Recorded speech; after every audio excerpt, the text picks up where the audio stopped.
Yada! Right, don't need a huge lead-in introduction time because I haven't actually decided what we're colouring today, which means I can't actually do any of my Instagram posts, so I guess we'll just start chatting now and hopefully we'll figure out what the heck we're colouring, because I don't know. Hi Shadow. Perfect timing. Kia ora everybody, welcome in, it's wonderful to see you all again. It is indeed Tuesday, 9 AM, well 8:58 in Aotearoa, New Zealand. It has gone cold again. It's one of those beautiful wintry crisp days where there's not a cloud in the sky except for around the mountain where it's currently snowing, so it's cold. I already have my heater on. Shadow is already yelling at me for all the cuddles. Yeah, it's a cold morning. So I hope you're all doing well out there in the internet lens of your location. Kia ora to Double A, Zoe, Stardust, Amy, Mandy, and Amanda. Hello, hello. Welcome in, everybody. So, it is... Words. This is already a good start. It's going to be a day. Again, I can't decide what I want to colour today. And we're gonna play by ear today. Oh, and we've got Smolt too. Smolt. Hello, lovely. So I've got a few books that I had already pulled out, my whips beside me, but also I can be entirely swayed to go and pull something off the shelf. But we're going to just go with the flow today. I'm going to just see what inspires me, because today is 3 weeks post-op, right? 3 weeks? I'm sure it's 3 weeks. I'm pretty sure it's 3 weeks. It's either 3 weeks or 4 weeks, but I'm pretty sure we're 3 weeks time. But yeah, we streamed on Sunday. And then after that, I did some errands with Mum, where we went to a store and then we did the groceries. And then came home. And then on Monday, I was like, oh, I kind of want to stream again. But I didn't, because it's like, oh, okay, I need to do some more errands because there's something I couldn't do on Sunday. So I did it on Monday. Between the getting up and getting out of the car and doing all these errands, and then we did an extra errand, and then we're coming home, and I was like, I think I'm actually hurting a little bit. By the time we got home, I was really hurting. I was like, I'm going to go and curl up in bed now. So I ended up taking yesterday off work and got a very strong reminder that I am post-op. So I am all good. But it definitely was a good thing I didn't stream yesterday, because I needed to be flat on my back in bed. Yeah, so we're very, very gentle today. I'm feeling it like every time I get up and get down from the desk, and if I can't sit here for too long, we will have to call stream shortly. But yeah, so just keep that in mind. Like, I'm going to try not to get up too much today, because the stand up and sit down is what causes most of the pain, because it's using my core muscles. But yeah, I've got a few things beside me, and like, I also have to get up and get down to stretch my back. It's that catch-22. But yeah, anyway, that's just the side ramble. I overdid it. I got a stark reminder that I am 3 weeks post-op, and I'm fine though. I just had to make sure I rested. And if I'm not feeling great as the day progresses and I can't actually sit at the desk, I will just ring work and be like, yeah, we're still a little tender. I'm going to go flat on my back. So yeah, good times. Susie, hello, welcome in as well. And Colouring Bumblebee. Help overall, exactly. So we're doing okay. I just want to put that out there. I am okay. I'm doing it almost from a laughing point because the amount of times my mum tells me to, like, stop doing stuff. I'm a terrible patient. I am a very terrible patient.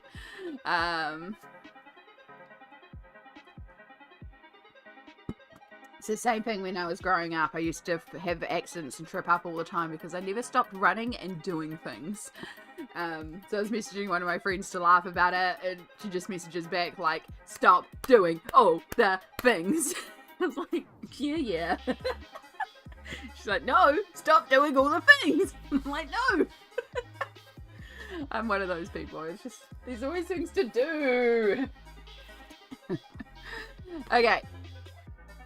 So, naughty, yeah, even like last night, Shadow came into bed and was basically pinning me to the bed, so even if I wanted to move yesterday, I couldn't because Shadow was like, no, you're staying right here.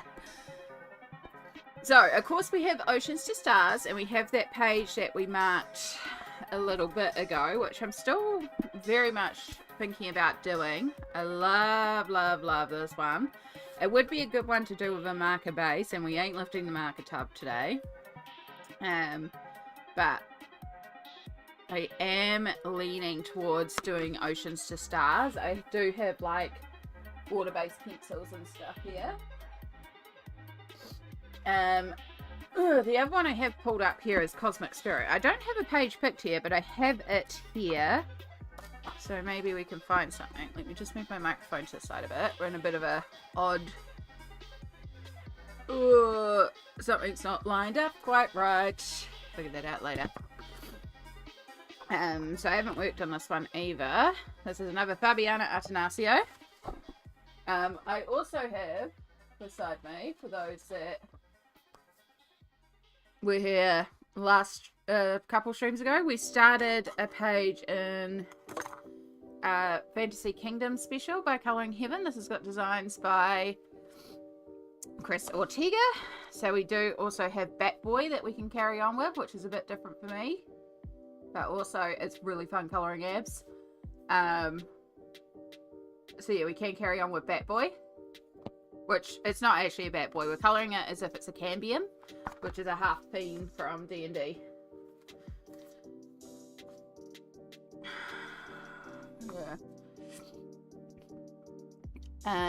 Oh, if you do Oceans to Stars or Cosmic Spirit, I may do the same page.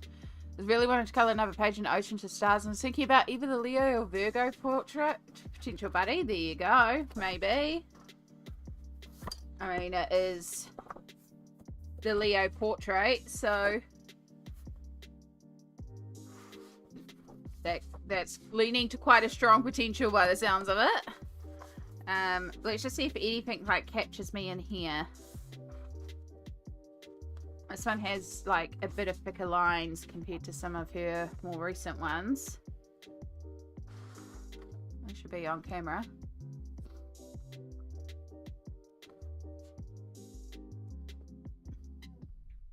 And then the other one that I have is I have Nelco Neco, because I have a whip in there, plus some other pages that are part of the group that I am wanting to catch up on. Oh, I do kind of like Sagittarius too.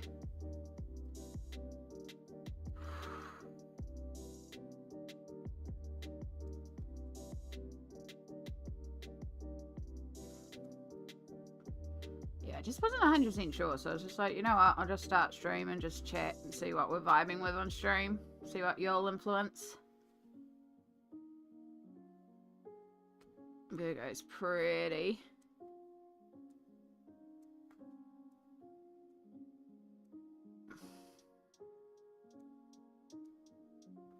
jellyfish.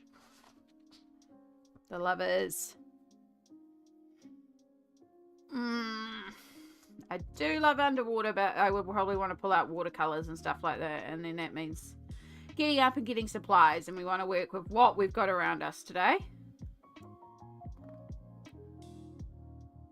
Anything to distract me from my gloopy honey colouring.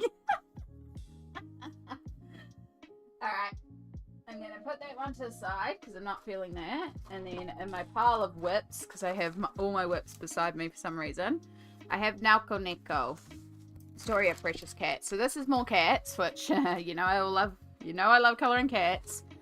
But I have this treehouse one that's in progress, and then this one of them doing the washing, and this one are both group buddies that I would love to also get to as well. So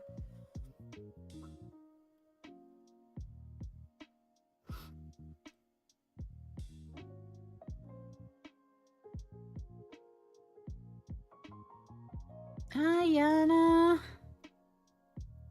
That book is adorable. I love Nelco Neco. I might have seen your community post, Jess, about talking about what book to colour on live stream next, and yeah, I might have chosen Story of Precious Cats. I freaking love this book. Again, it's another one where I do also have a set colour palette that I use throughout the book to keep our cats consistent. I think I'll be colouring Nelco Neco for my next live. It is such a good book. I'm not surprised it's in the lead, to be honest. Like, this is one book I can see myself colouring every single page. Like, there's one page which is very much my least favourite page in the book, but I can still see colouring it, and I'm still looking forward to colouring it. So, yeah. This is one book where I'm like, I could colour this entire book. But yeah, this is my colour palette. So we have our twin sisters, and then of course I got a little black kitty, and then Tom, who is the baker, Daisy is the grandmother, and Heek is their little friend. And yeah, this is what I started with. So I love character introduction page. Which page is your least favorite? I can show you that. I should really, do I have bookmarks around here? Shadow, that's not an invitation for you to heads up. You're fine. Chill. You've got the heater going. You're fine. Where are all my bookmarks? I tell you, I need to clean up so badly in here right now. It's getting very overwhelming. Like, there's just stuff everywhere. So, definitely need to clean up. Alright, we'll use the Leon bandana.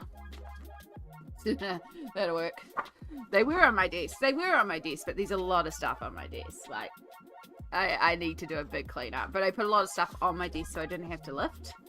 And yeah, so it's kind of like there's stuff everywhere.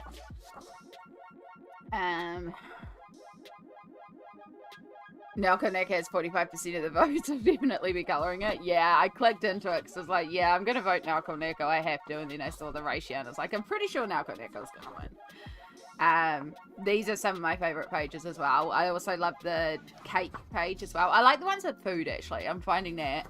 But this one here is one of them.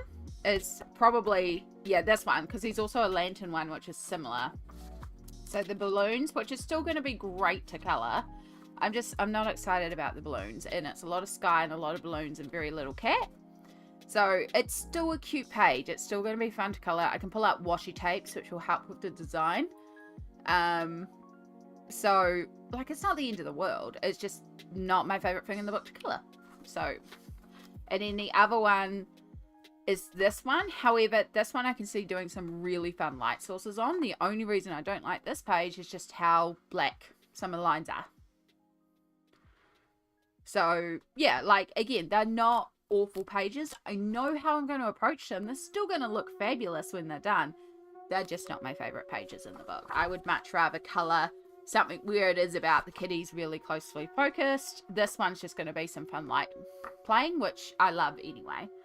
So I'm going to make each of the lanterns different colours and just play around with glow effects. And yeah, so it'll still be fun. It's just, yeah, not my favorite. This is one of my favorite spreads in the book. Love pirate kitties. Love, love, love pirate kitties. I'm the same with the black, the bold black. Yeah, so yeah, it's, again, they're not the worst pages in the world. I have other things I'd rather colour, but when we do eventually get to it, we'll get to it. I think I've talked myself into Nelco Neco. Alright, decisions. Let's colour More Kitties. Alright. 2 seconds. We now have to do what I normally do pre-stream, which is title everything. Colour in More Kitties. Twitch is updated. There we go to YouTube. We changed the title. Oh, come here. But today we are colouring in Story of Precious Cats, which, by the way, is apparently available on Amazon. If you've ever wanted this book but you don't like the idea of ordering from Amazon Japan, apparently you can just order it from standard Amazon or any of the other sites. By Nelco Neco? No, it's a C. It's not a K. It's not cat spelling, even though my brain wants to make it with a K. I am using Derwent Inktense, Albrecht Durer Pencils, Polychromos pencils, and Posca paint pens. And then we copy that little thing that goes below YouTube, so you can always see what I'm working on. And then we go to project, exclamation project, and we copy and paste that in there, so I also have the project command done.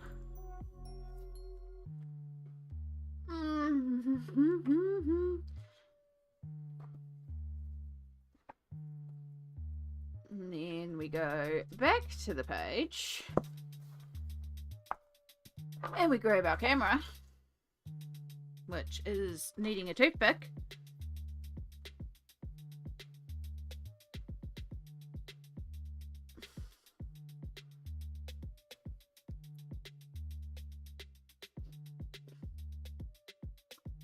And we just go a little snippy snip.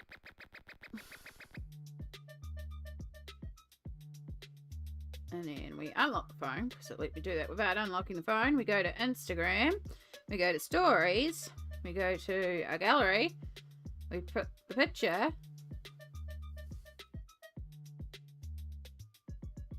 and we go live now, and then we go back to the sticker thingies, and we go link, and we go to my clipboard, because it makes it way easier. Get rid of all the excess crud that's in there. We put the Twitch link. Boom, boom, done. And then we go back to the stories. No, I said stories, please. And then we go back to the gallery and put that same picture. Yes, it is More Kitties. I said, yeah, close enough. We go back to the link. We go back to the clapboard. And we go to YouTube this time, and we go done, because Instagram won't let me post 2 links in the same story, so we have to do it twice. And then that's done. And then we're done. Okay, now we're all set up. That's all the stuff I usually do pre-stream. Ink your lunch colour to the page. The bold black lines won't look as in your face. Absolutely, yeah. I'm pretty sure once I get into it, it's going to look a lot better. And also, if you have a strong light source coming from inside, those lines that are on top, which are, you know, the ridges of the lantern, they're going to be in shadow just because the light behind is so intense apart from along the edges. Like, if you think about, like, silhouettes in the sunset, it's similar to that. So it's silhouetted, so I can see why it's black. Yeah. What are some of your faves? Oh, so I do love pirate kitties. There's something about pirate kitties that just always captured me. I just love the idea that the cat's pretending to be pirates. Like, I know, pirate kitties just always got me. So I was so happy to have that one done. The other one that I have done in here is the Christmas village, which I've done as a Rainbow Candy Village, because that was the suggestion from the lovely Smalt.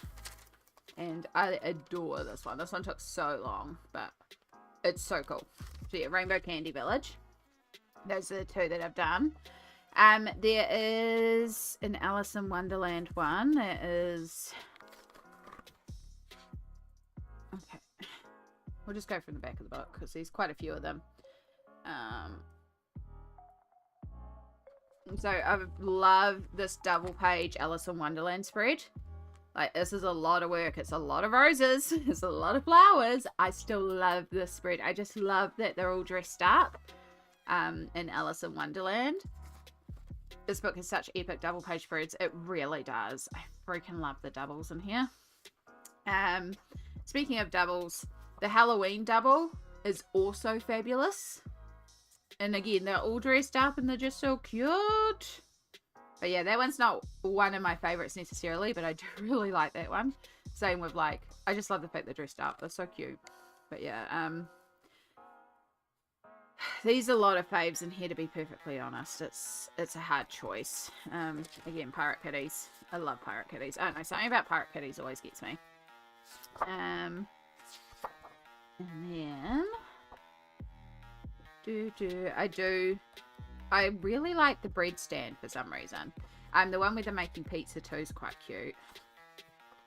And these two pages together, even though they're two different scenes, I feel like this is almost a double in a way, even though it's two different scenes. And then there is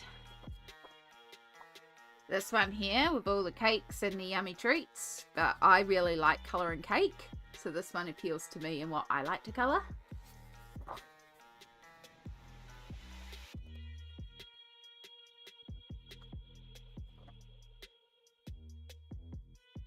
And yeah.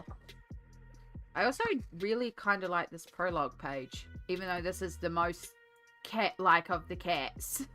Like, this is the most unanamorphic version of the cat, but I kind of like this page as well. I can see this being quite fun with a bit of like watercolor and just letting it bleed out here, and yeah, I don't know, this one I quite like as well.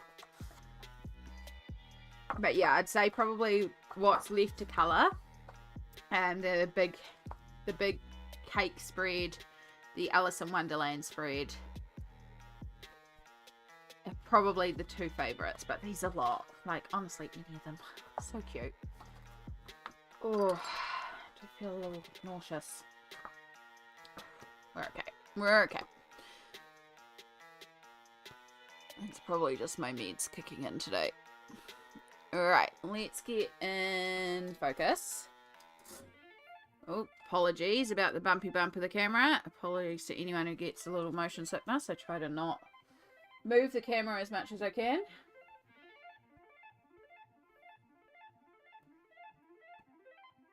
Okay. Any story of Precious Cats too? Yes. Yeah. I can't remember the exact title, but it's like Cats and Girls or something, or Anime Girls and Cats, or, but yes. It is still a cute book, and it's something that eventually I might also get, because there are some gorgeous pages in it, but it's not the love affair that I have with Story of Precious Cats. Right, so far all I have done is a Inktense base in the background. I haven't even finished basing the treehouse, and I definitely have not based our characters. So, have you had breakfast? I have had some breakfast. Yeah, I've had a little bit of tummy not being happy these last couple of days as well, which doesn't help. And I basically had a trigger food for breakfast, and then I'm also drinking a new energy drink and coffee. So I'm just having all the things where my body's like, we're not really happy with this right now. I probably just need a couple of days of just, you know, congee soup.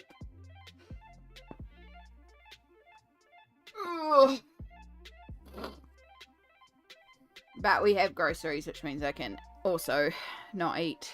I can eat, well, you know, better stuff. Yeah. On the plus side, if you're in New Zealand, there are some new energy drinks flavors that they've brought out. I brought all of them, even though a lot of the flavors actually kind of make me think they're not great. But this watermelon candy one's actually pretty good. I like that one. Don't normally like watermelon flavoring that much, but it's pretty good. Okay. So, we got a lot of green. We got more green. We got more flowers. I think I hadn't based the house yet because I was just, this is where I was stuck. Because I know at one point we were talking about like making the house rainbow. And then I was like, do I make the house rainbow? Do I make the house neutral? And I was just kind of figuring out color palettes, basically, was where I was getting stuck. And that's why I think I just put it to the side, because it's just like, yeah, no, I'm done. Body is protesting all the sins you keep subjecting it to. Got, yeah, it's my own making. I know, it's just fully my own making. Don't worry, it's fine.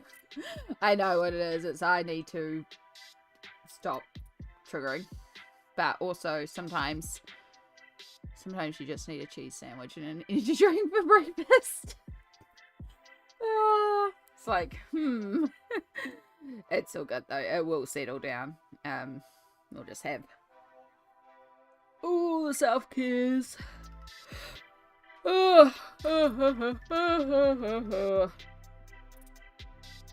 Okay. So, if we consider our characters, so this is the other thing as well, is I have colours for our characters, but our colours don't have to remain consistent. Our colours can change because in my mind they have different clothes. Like they may have similar style clothes because their grandma makes their clothes, but the clothes can be made of different fabrics. It's just the same pattern. So the outfits don't matter so much, but we do have Heek is a ginger kitty, and then our sisters of Purpuri and Pepino are like Tabby. Oh, there is a name for this specific style cat, and I've already drawn a blank on it. Calico. So one is a slightly more darker calico, and one's a more gingery calico. So we've got a little bit of orangey, like orange and orangey browns in here as well, which will also balance out our pumpkins. I think that's why I did the bright orange pumpkin. And then, yeah, apart from the greens and the browns, the only other color is a little bit of yellow, purple, and red.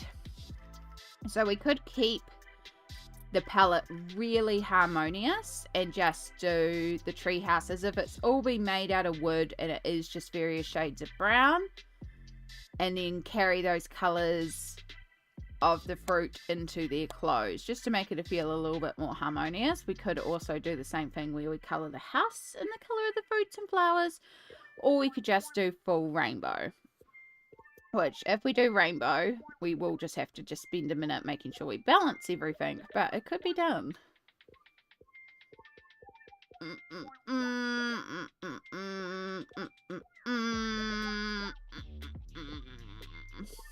Like, they've just painted it whatever colour that they got their hands on.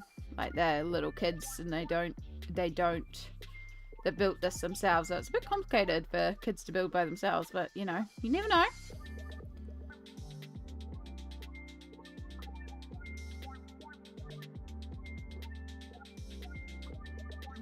You could do a red tile roof, maybe? Maybe. The more I look at this page, as fun as a rainbow playhouse would be, I think maybe make the roofs to be brown and the house to be yellow to match the black-eyed Susans. I think that would be charming. Yeah. Yeah. I feel that Amy wants rainbow. I do kind of like the idea of rainbow, but I don't think rainbow is appropriate here. Like, it's already a very busy page, and then if we make it rainbow, it's going to be overwhelming. I like the idea of kind of avoiding blue on this one, because we haven't actually introduced any blue.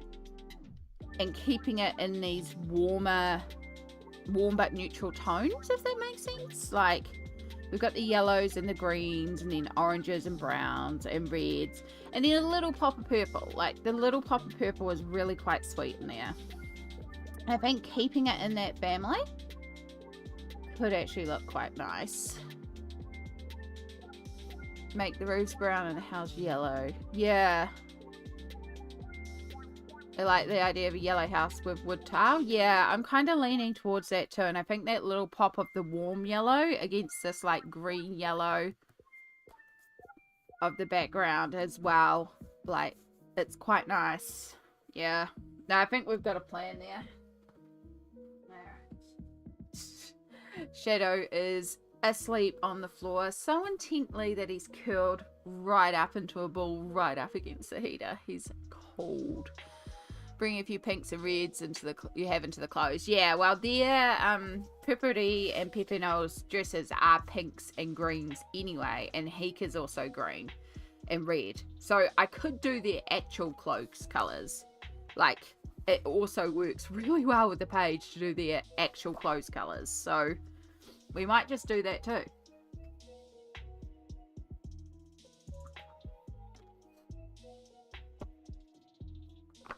Brown trim can keep it rustic. Yeah. Where's my favorite browns? Is this out of order? This feels like it's out of order. I think you're out of order.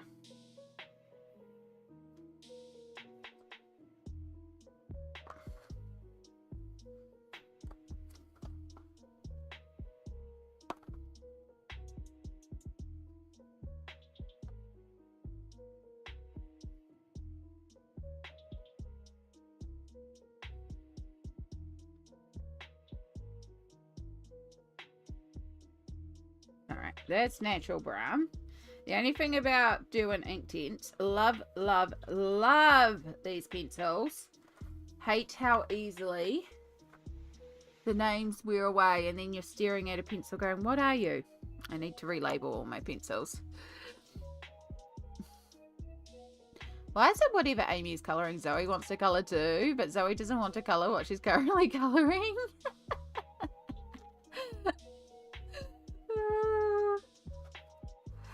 Zoe can switch and colour what Amy is colouring. You can. You can absolutely colour what I'm colouring. But you can also colour what you want to colour.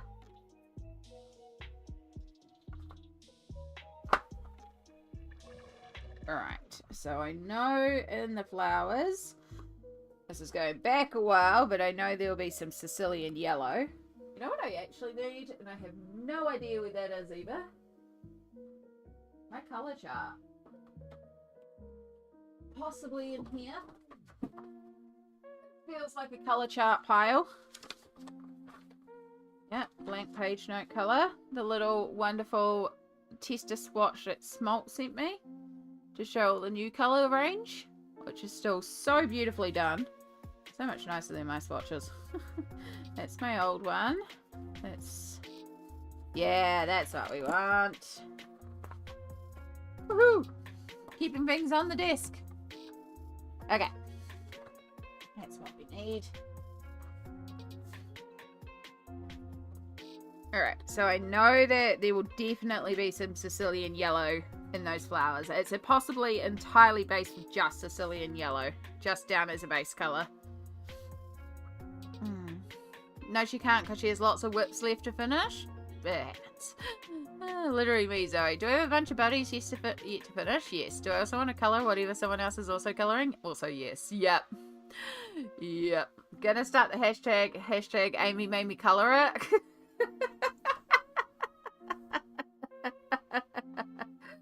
I mean, hashtag Amy made me colour it. I can get behind that. I purchased a 36 set of Inktense for £45 at the tail end of last year, and they sent me the full set of 100? Damn! That's a good score. That's a good score. It's going to be a cute little country cottage tree house. Yeah! I'm excited. Right, so those are the regular tree colours. So let's do... Of course you're going to start mowing under my window. Let's do a little something else in that roof. Just so it's a slightly different wood. I'm actually thinking maybe we'll darken the center. Darken the roof so it's like slightly darker. Maybe I just won't put the natural brown in. We'll just do dark umber. I mean burnt umber. We'll just start with this one, and then if I don't like it, I'll add in more. That's a plan. I mean, we're going to shade all the shading with pencils and stuff. This is just filling in the two for the page. But yeah, we'll do this for all the slats. Create a nice dark brown. I never coloured in between his legs there. I can't remember the yellows and greens. We will figure it out.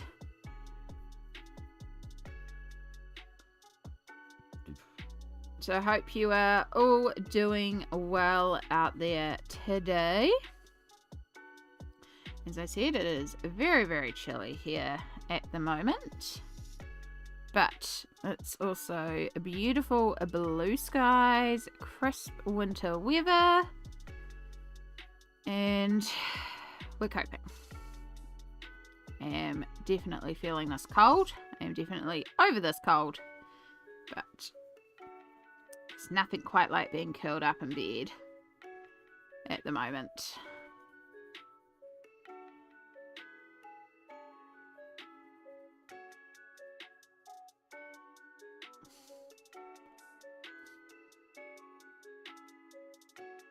So yeah, we did a bunch of errands, Mum and I, yesterday. And so we, oh, itchy nose. Had to pick up a few things. If you know, my mum's been collecting my mini baby blind boxes from Zuru. They have these little weird silicone baby things, like little silicone babies. They're super, super cute. So, so tiny. She loves miniature things, so she absolutely adores them.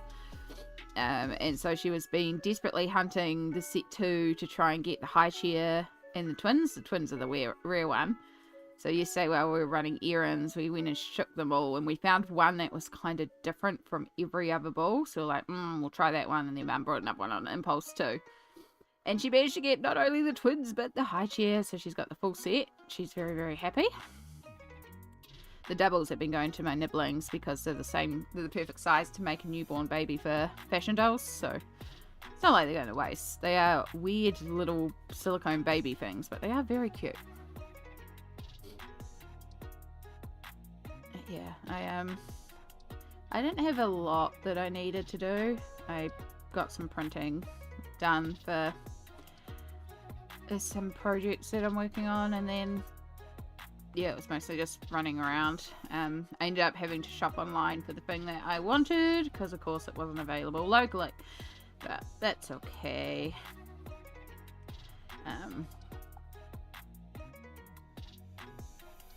Oh, I'm so itchy today.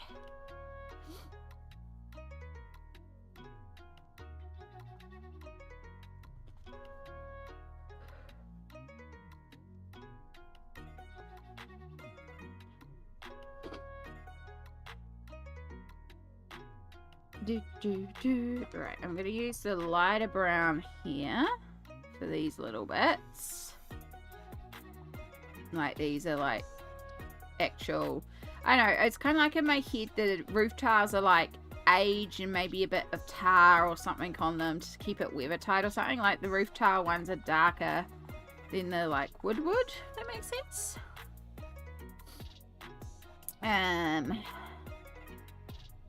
So yeah, I like the idea of keeping it a little lighter so it matches up with that.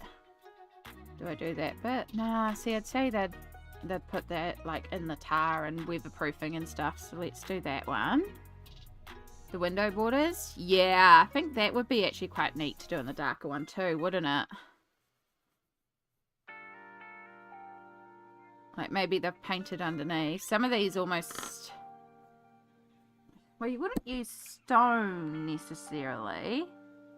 So maybe you're just like leftover roof tile that they've just plonked in place there. Yeah, whatever you are. You're dark brown now.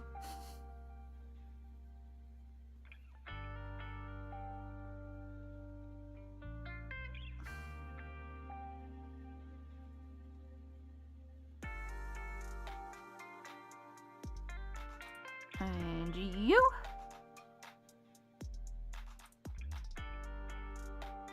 So yeah, again, this is just a base layer.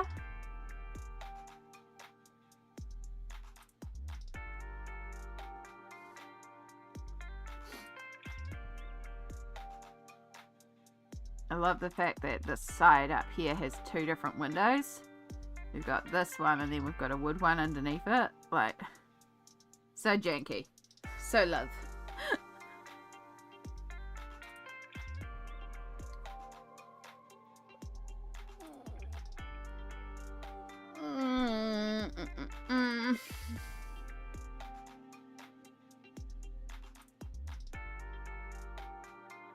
Oh, I just realized that there's also here.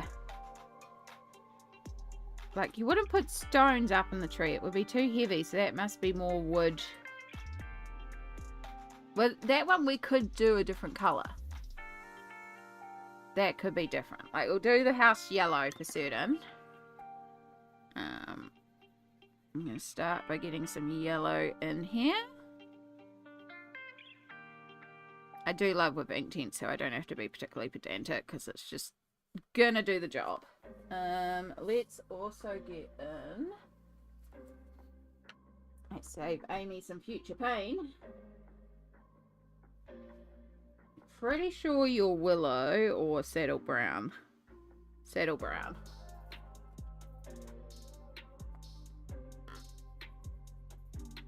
Just use you to add in a few shading areas.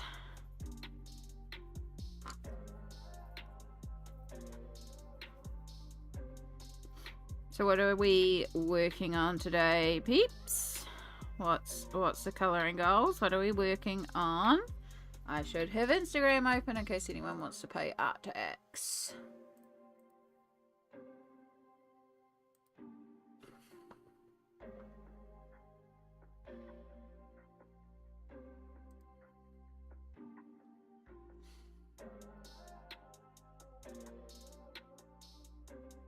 You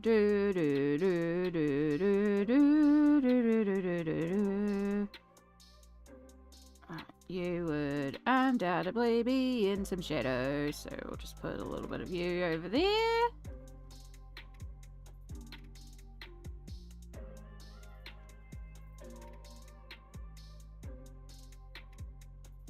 In between the slats too.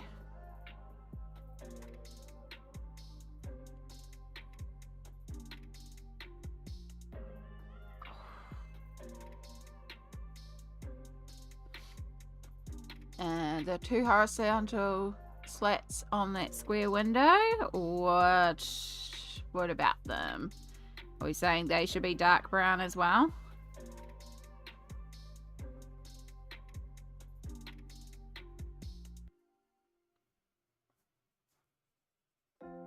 Because honestly, that's where my brain was leading. Or like, maybe not the same brown as the roof, but we can pull out the wood brown. You know, this sort of brown. I can send you a pic if you want to. I finished my page in Fantasy Forest and Wildflower Folk today.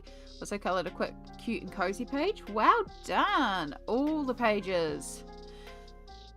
Oh, I bet your Fantasy Forest one is gorgeous! And your Wildflower Folk one. But... oh, excuse me. And because I ended up in bed yesterday, I haven't taken photos of either the shadow page or the Fantasy Forest page, so I will get photos. Just in time.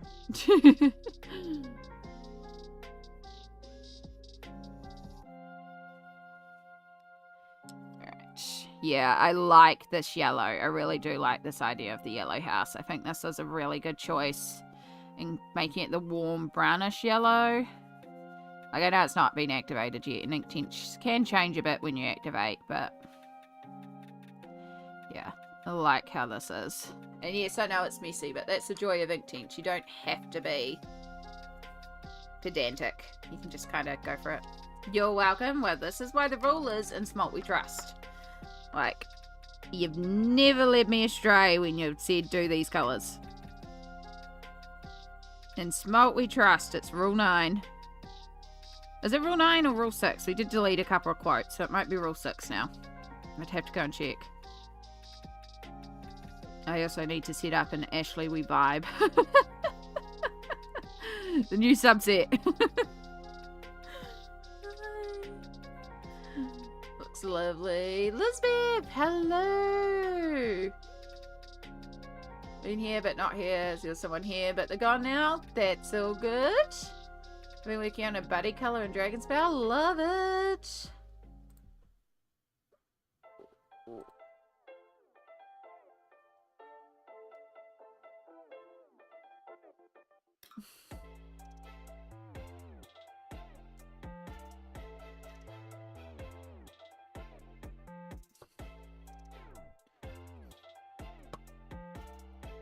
Oh, itchy, itchy, itchy, itchy.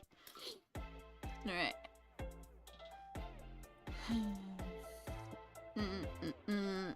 Alright, I think we'll use this lighter brown. So this is a natural brown as opposed to the brown umber for the roof.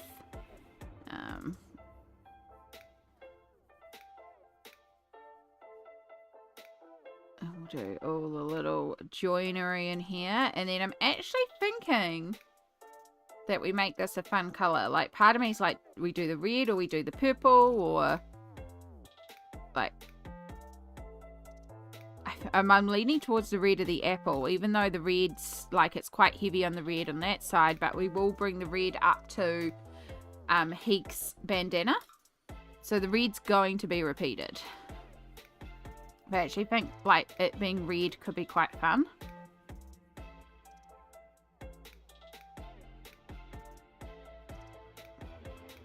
Ah, that's why I was hearing the lawnmower. It's our lawn mowing man. He came today. He normally comes on a Monday.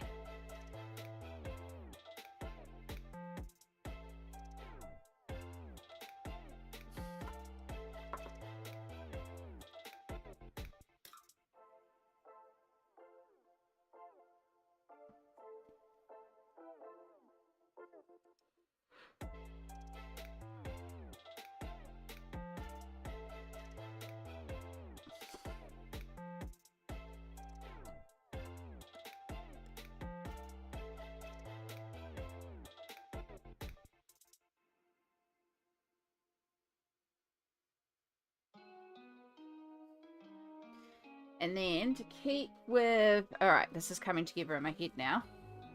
The towers make the red mushroom orange. Red orange? Yeah, that's what I was just thinking. Either making it red orange or purple. Leaning a little bit more towards... Or we bring the purple over there and bring the red up there. That's what I'm debating. But I also realised I can bring in warm yellow. It's starting to come together now. We're going to use a little bit of cadmium yellow, like really warm yellow for inside. Like maybe they've got a little bit of a light on in there or something, or I don't know. We're just going to make it warm and homey.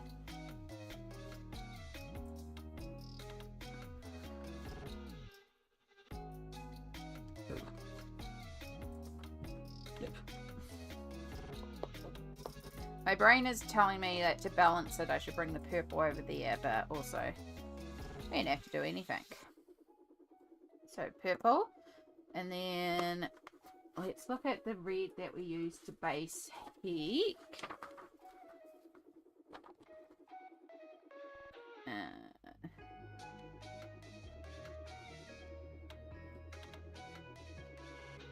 520. No, that's got it. Oh, that's his actual. That's not his outfit. I'm in the wrong one. That's bad. 400. Poppy red.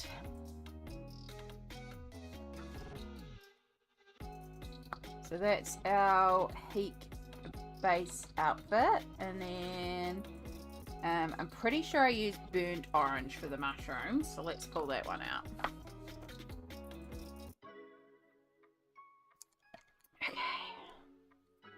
It's the poppy red is not the red that I used for the apples, though. This is a more orangey red. But because we know that it's going to be red, let's do that. Should also,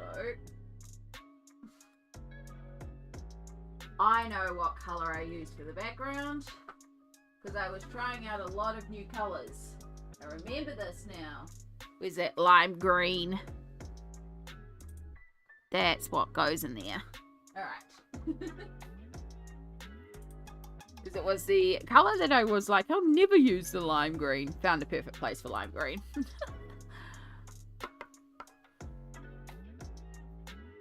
I think I know the one. It looks like the sprite data from World of Warcraft. I think I know. The page you're talking about. I like the dragon spell. The towers, apple red, make the birdhouses. Yeah.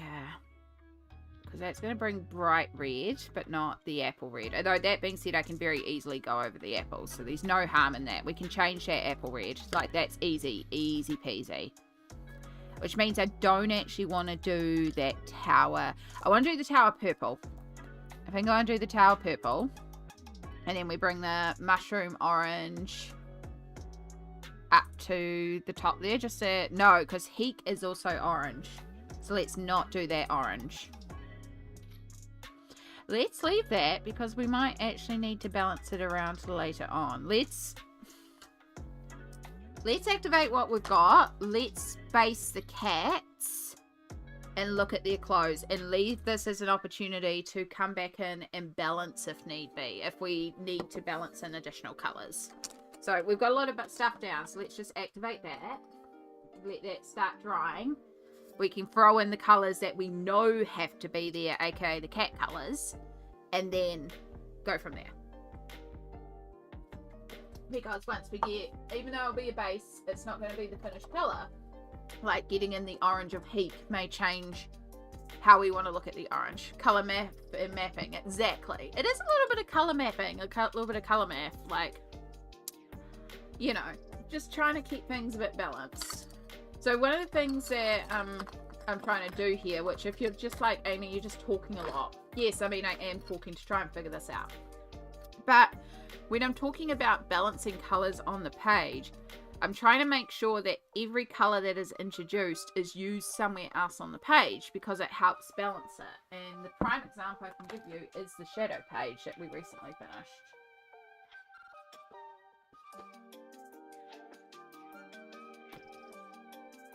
Ah, found my bookmarks. They're over here.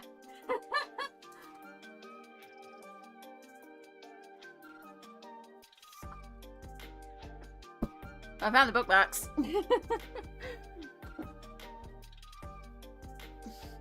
That's right. I found an empty container and I was like, I could put all the bookmarks together. And so I did. Right, I have bookmarks now. This is going to be the easiest way to explain what I'm doing here.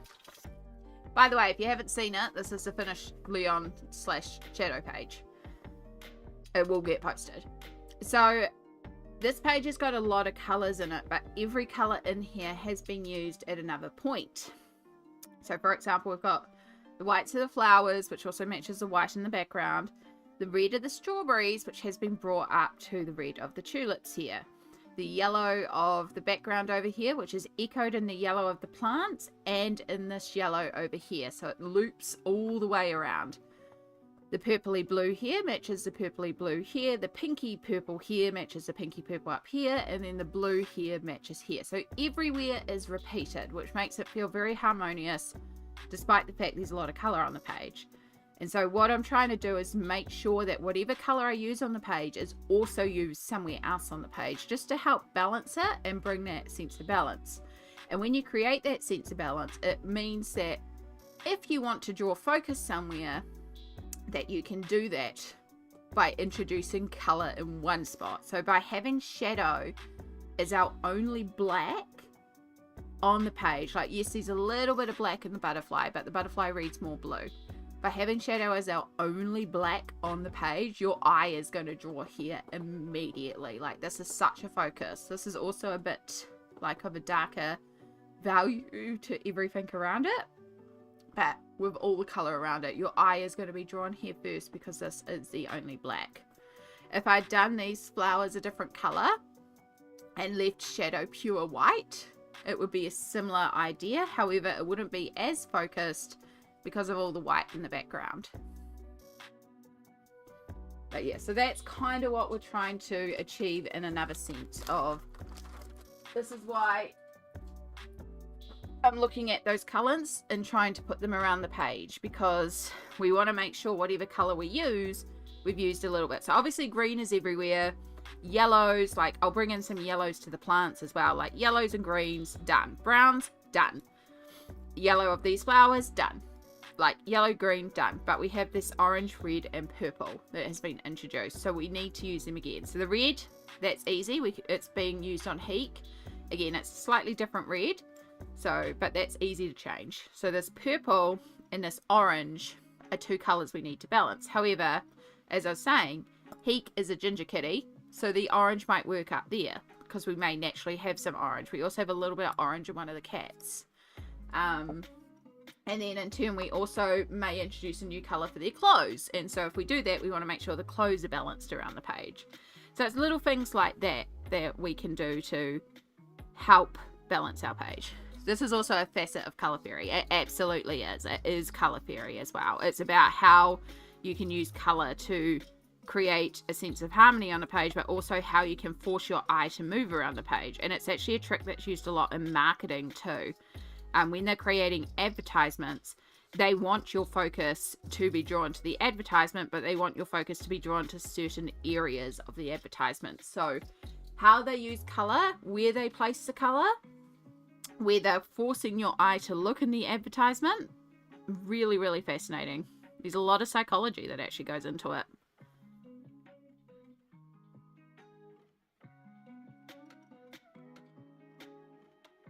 So yeah, you can get really nerdy and analytical about it, but I just kind of try to make sure that if I use a colour on the page, I use it in 2 spots on the page.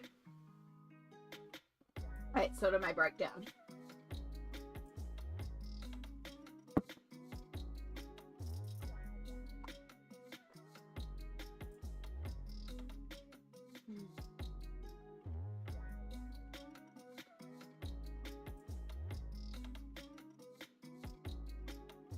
I should probably have a paper towel nearby to dry off excess.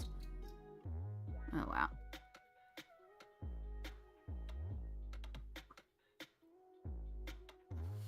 Oh, don't let me forget the line between Heek's legs, please.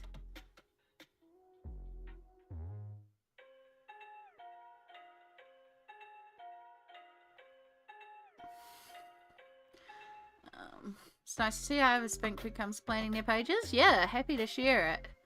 Alright, we do also have some art decks. Also, I forgot to send a thumbs up. Thank you for that link, Lisbeth. I'd already actually watched it, but appreciate that.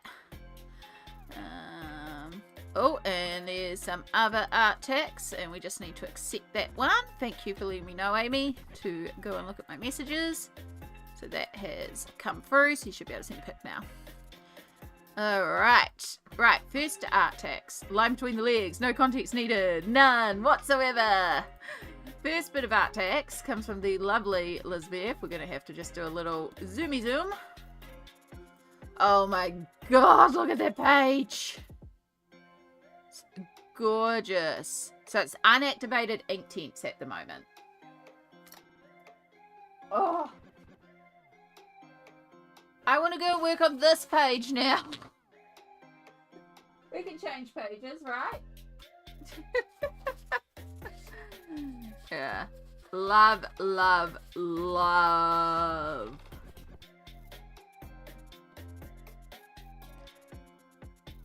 I think it's one of my favorites in the book. It's so good. And see, we've got what we were just talking about the color placement. We've got a similar thing again where Like we've got the browns worked all the way around the page, and then we've got greens. Now we've got different two tones of green, but this is where the use of value can also come into play, because you've got the darker down the bottom and the lighter down the top, the cooler down the bottom and the lighter down the top. So you've got a bit of a natural gradient coming in as well, which causes your eye to move up the page. So it's so good. It's really gorgeous, Lisbeth. Like, you're doing amazing. I cannot wait to see more of that. Oh, look, you can see all my tabs up the top. Ha-ha! Let's go like that. Because then it's in frame. Okay. Close that. Alright. Oh, we're getting all the art text now. Love it! Love it, love it, love it. Alright, so the second one. Oh my gosh, it's gorgeous as well. You're also using color temperature to your advantage, and it's gorgeous. Yeah, yeah. I'm back. What did I miss? Not much Stardust. We chose a page.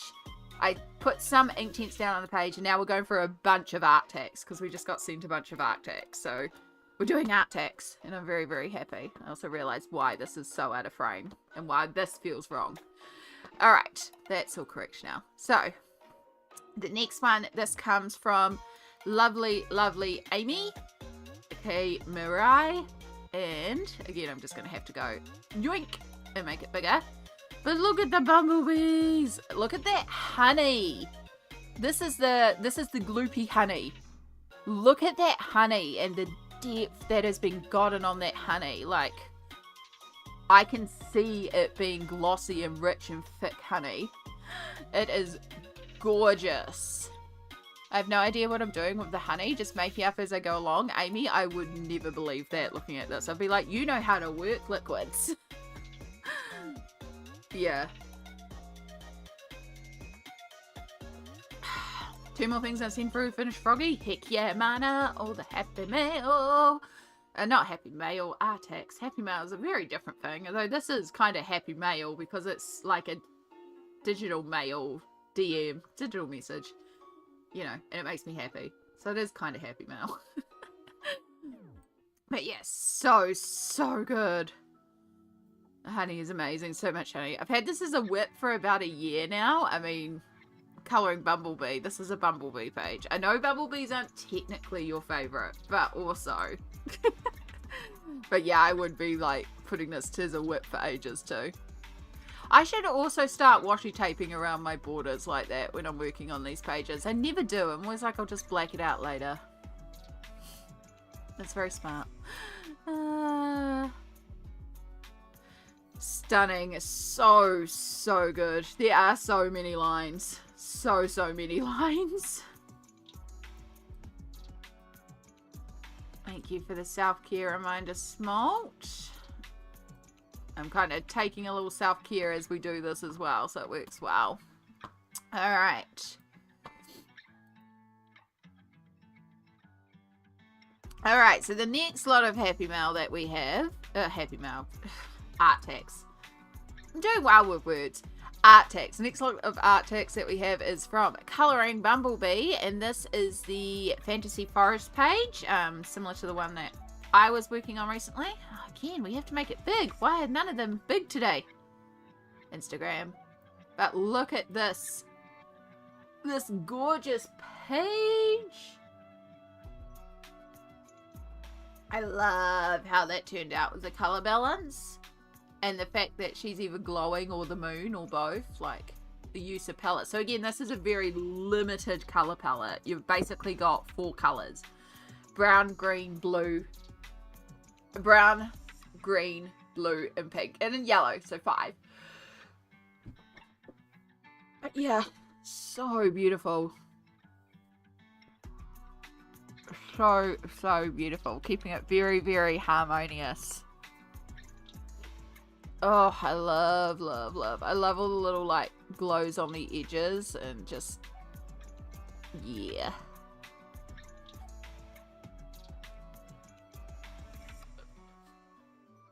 Like, I did the purple. Sorry, I'm also yawning at the same time. I did the purple, but I'm like, oh, that's so pretty and pink and so delicate.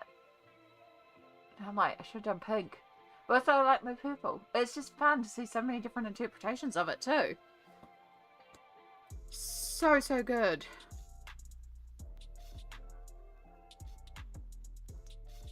Thank you so, so much for sharing. Oh, love it. Now I just kind of want to colour the page again too. It's that sadness of like, oh, I can't colour the page now because I've already coloured it. But I do also like how I coloured it, so yeah. My buddy did an amazing job of this page too. Yeah, more versions to see. So many gorgeous pages. Thank you so, so much for sharing. It was a good opportunity to do a little self-care. I had a bunch of coffee / water. So hopefully you've all had a little self-care time. Thank you so much for sharing. I love art text.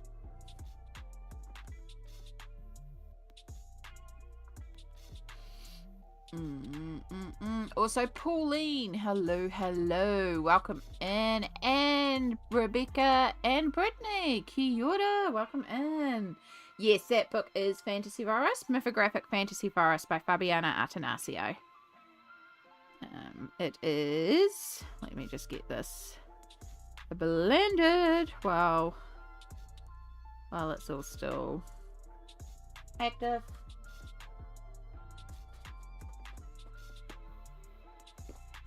It's this one here. That was my version of it. Yeah.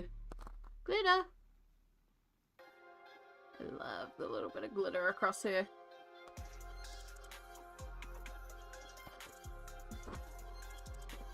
Yeah.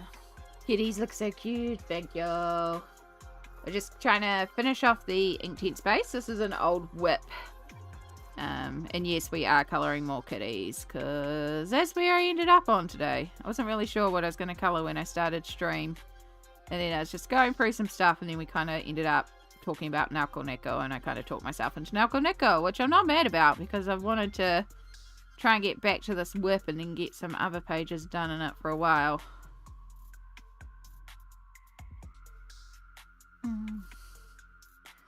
Millipads, hello, welcome in.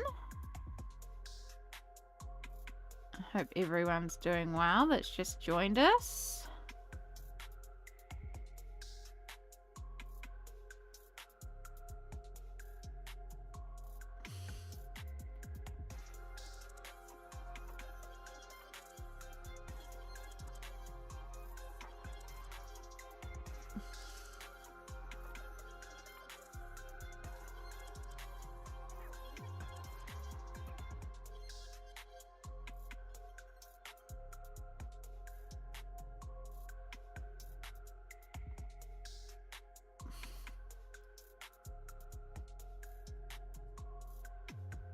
So yeah, unfortunately in all my errand running, I did not make it to the place where I think I sell root beer and the Fun International Snacks, because that is a separate supermarket and from our regular supermarket, and I did not make it there. So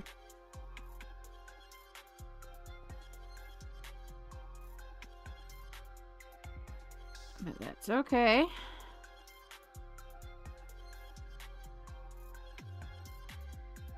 I did, however, make it to the regular supermarket, and I brought myself some dried strawberries, and then managed to smash the entire bag of dried strawberries very, very quickly, and was like, this is why we don't buy dried strawberries, because they are essentially gummies. They are very yum, though. Which reminded why I like dried strawberries. As much as I like dried strawberries. Just like dried mango. So good.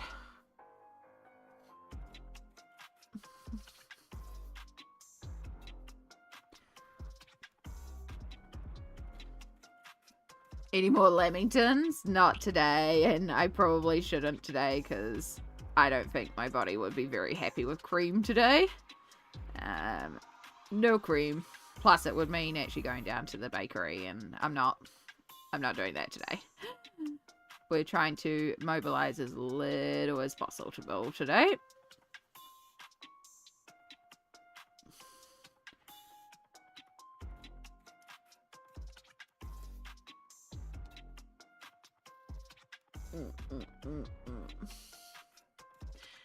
Thunderstorms have finished. Glad to hear that.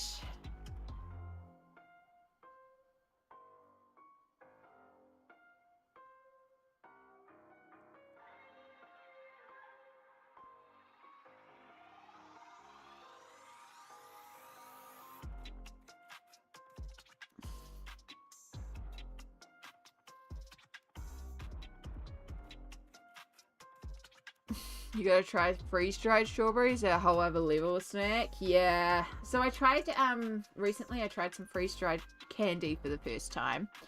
And I wasn't a big fan of it. Like, I'd rather have it as is. But it was just like it was an interesting texture, but it was like dried out marshmallows. You know, it was crispy and flaky. But I do I know that there's a candy store that sells like free-dried candy dust so that it can be sprinkled on like ice cream or stuff, and it's like I can understand where that comes from. Like I can understand why you would like this texture, but I wasn't a fan of it. But I think because I had to like bite down on it, and again my teeth aren't the greatest, and that was the thing, was it was quite difficult to bite down on it for me. So because of that, I just don't think I enjoyed it. But I understand why people would like it. Some free-dried candies are better than others. It depends on the candy. Yeah, I could see that being a thing as well. These ones, I got Skittles and like these strawberry gummies that I usually love. You know, I love strawberry gummies, so I was like, oh, I'll get those.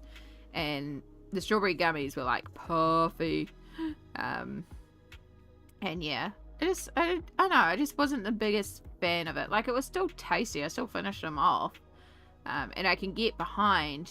I think I would just rather have the candy, like freeze-dried junior mints are amazing. Okay, yeah. I love cooked pumpkin seed, and if I can eat strawberries all day. But the fresh ones, yeah. Crunchy marshmallow sounds like the antithesis of marshmallows. It's the only way I can describe the texture is if you took a marshmallow and you left it out in the air. It's like puffy and light, but it's crispy. That's the only way I can think to describe the texture of it. Yeah. I love marshmallow fluff straight from the jar. I have tried marshmallow fluff. I had to get that in especially. There used to be this website that I used to shop on a lot, like a lot, because they had really good deals, but they also had a lot of stuff, like international stuff that I couldn't access anywhere else. I used to get a lot of colouring books from them too. They're crap now. They don't do it anymore. But the point of this is they got marshmallow fluff in, and so I was like, do I? And then they put it on like a super amazing clearance because it was getting near to date, and I was like, all right, we're gonna grab it now. So it was really cheap. I mean, it probably wasn't as cheap as in the States, but it was really cheap for an imported product, and so I got to try it. I can't believe that that's a spread. Like, that you can't give that to kids to put on sandwiches, please. Like, that's just pure dessert. That's just like dessert in a jar.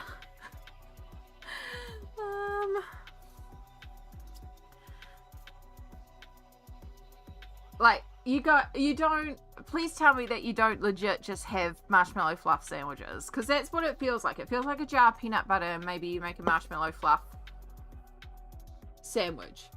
But that can't be sandwich bread. Like, eating one spoonful of it and I'm like, I'm done. I know there's some recipes that use it in the recipes. Yeah. Fluffernutter sandwiches. Peanut butter and fluffernuts sandwiches. Fluff sandwiches are childhood staples. My gosh. Like, that, it was good.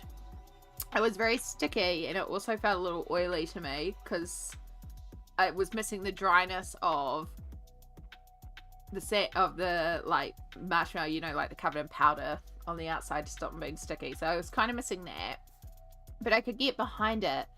It was like, I can't imagine making a sandwich with this. Like, admittedly, Nutella and jam I even find too sweet in a sandwich. I am a savory sandwich girl though.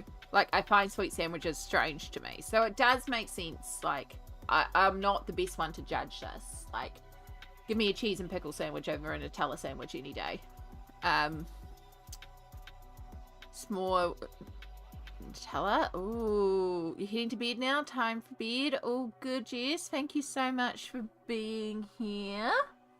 And I'm not saying, like, there are times that I have jam sandwiches. There are times, like, I've had a Nutella sandwich and stuff like that. But yeah, it was just getting it. It's like, I can't imagine putting this in a sandwich.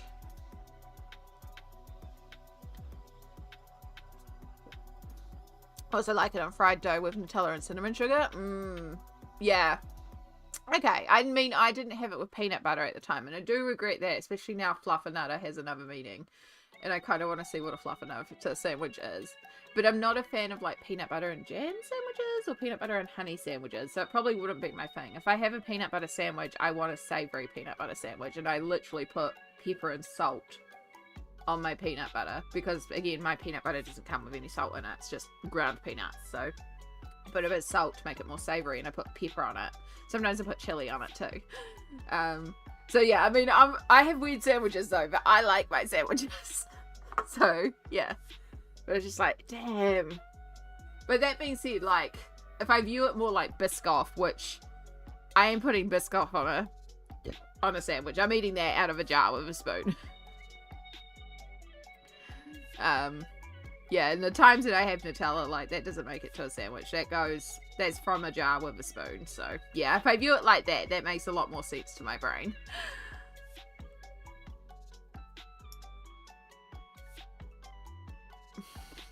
I don't like jam or peanut butter other than Nutella. I am a savory sandwich person. Ham, pepper and mayo, cheese and pickle, coronation chicken. Yes. Amy, yeah. I mean, it makes sense. You're also an Amy. Yeah. Next time you get marshmallows and peanut butter, we'll give you an approximation. Yeah, it's probably not a bad idea. I don't often get marshmallows. I do sometimes in winter, but I'm usually making, like, hot chocolates, and sometimes I like to chuck a marshmallow in there. Not that it needs more sweetness, it's just, like, the fun of a hot, melty marshmallow and hot chocolate. But yeah, I don't often get them, but next time I do. Could be fun. I am you, but British.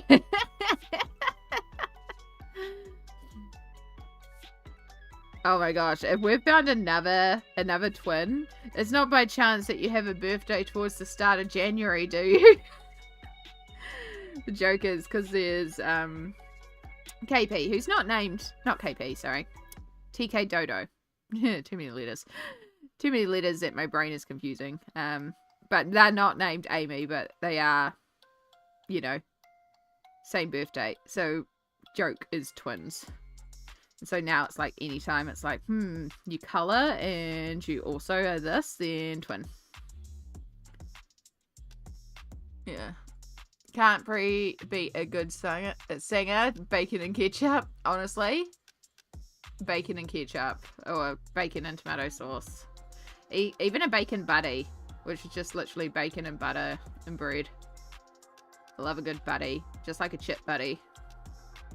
And it's B-U-T-T-Y. But with a Y. Buddy.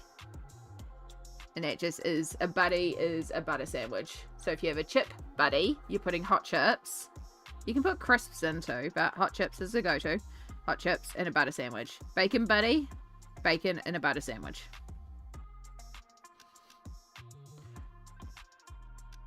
June baby, that's okay. I am a Jan baby. I was actually meant to be a Christmas baby. I was due on the 25th of December. But I also went, screw sharing my birthday with Christmas. And then everyone was like, oh, are you going to be a New Year's baby? Are you going to be like the first baby of the new year? And I was like, no, screw celebrating that. You're all distracted by something else. I want my own day. And so I kept on being delayed. And then the hospital was like, if she's not here by January 9th, we're inducing. And everyone's like, well, January 9th is my mum's birthday, so that would be wonderful. She'd share her birthday with her nana. And I went, no, I don't want to do that. I want my own birthday. And so I came January 8th, which is 2 weeks late. So yeah.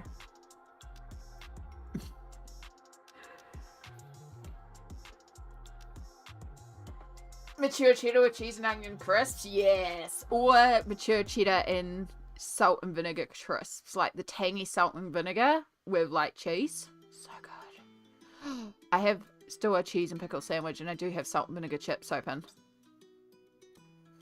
I don't want to eat that right now. I'm not hungry right now, but later on, that's a combo. Yeah, Jan baby too. I was due on New Year's Day. Oh, Jan baby. My mum is a Christmas Eve baby, and her niece who's Boxing Day. Yeah, my brother is the week before Christmas, and I'm 2 weeks after Christmas. So we managed to avoid them, but yeah, it's close enough. It's already too close. Too close. Same, January baby the 6th, but my mum delivered triplets on the day. Oh, wow. Triplets. Just delivering triplets. No. I was 3 weeks late. I should have been early April, but kept hitting the snooze button and being my first. Just snoozing. I ended up being born January 15th. January 25th. My God, there's a lot of Jan babies in here, isn't there? Aha. Also, Pauline being Jan 6, like, yeah, Jan 8, like, the start of the year. Oh. Like, at least when you're a little bit more... Okay, so this might be a bit different overseas too, but... So here in Aotearoa, of course, you know, I know globally around December, you know, you've got the Christmas and New Year break. And I think even on the other hemispheres where it's the middle of the school year, you're still having like a Christmas, New Year's break, right? Like between Christmas and New Year's you have off, and then you're back to school sometime in early January. Well, here, it's Christmas, New Year's, but it's also summer break. So schools finish between like mid-November for high schoolers, like senior high schoolers, all the way to about December 20th for the primary schools. So between that time, the schools are finishing. And so by, you know, December 20th, depending on what age your school kid is, but most kids are on school holidays. And then, of course, we have Christmas and New Year's. But then we have the rest of summer break. And school doesn't go back until the start of February. So all of January is also off for schools, which means that between Christmas and New Year's, a lot of companies do a Christmas shutdown because it's the middle of summer, it's the middle of school holidays, it's the run of public holidays. And most people want to spend time with their families because their kids are out of school. So a lot of places will do a Christmas shutdown where they'll stop work like the week. So like if Christmas is like Tuesday the 25th, they'll stop that Friday beforehand. But basically they shut down, and then all of Christmas, all of New Year's, and a couple of weeks into January, things will be shut down and people go on summer holidays and stuff like that. So what it meant for me as a kid, with my birthday being Jan 6th, was that, or Jan 8th, sorry, had Jan 6th in the brain, was that when it was time to have my birthday, everyone was away because it was summer break. Like, so many people were away. And so it was something, it was like, I used to get really, not upset at it, but a lot of my friends were like, oh yeah, sorry, I'm away. So, whereas my older brother, the oldest of my younger brothers, the middle child, had the same issue but he was at least just before things went on break. So mum used to do his birthday a little bit on the earlier side, because he was right around when the schools would shut down and people were starting to ready to go on holiday. So if mum did it like the week before, then no one was away and he could have a proper birthday. And then my other brother is, of course, completely defiant and in March and never had this problem at all. So yeah, it was just one of those things growing up. It was like, oh, this is a sucky time to have birthdays. But as an adult, even more so now, I know it was sucky for a sense of mum, who had to take our very limited income, because we were not very well off as kids. We're not very well off now, but we weren't very well off. We were very, very low income. But mum was very good at stretching the dollar. And so she had to stretch the dollar to cover 2 birthdays and Christmas. So, but she made it work. And she's one of the reasons why I'm so prolific in shopping the way I do shop, because so she used to do all sorts of stuff. So she was the person who would buy things in March to put away for Christmas. One year I remember we went up to my aunt and uncle's in Auckland for Christmas, and we were driving back because Dad had to get back to work because he didn't have a Christmas shutdown. And on the way back we had to stop at the warehouse, which is kind of like a Target, for their Boxing Day sale. We had to stop at a certain one on the way, and us kids just had to wait in the car, or, you know, just run around the car park. And it was like, oh, we're just taking a break here. Mum's just going to run inside and pick up an errand or something. And so she came back out with this giant box, and no one was allowed to look at it. It was like, okay. She picked up next year's Christmas present for my brothers on Boxing Day, because it had 80% off. And she put it away for a whole year. That's what she used to do. She kept an eye out for amazing specials, put them away, so that we got really cool stuff. But it meant that she could stretch that dollar so much further.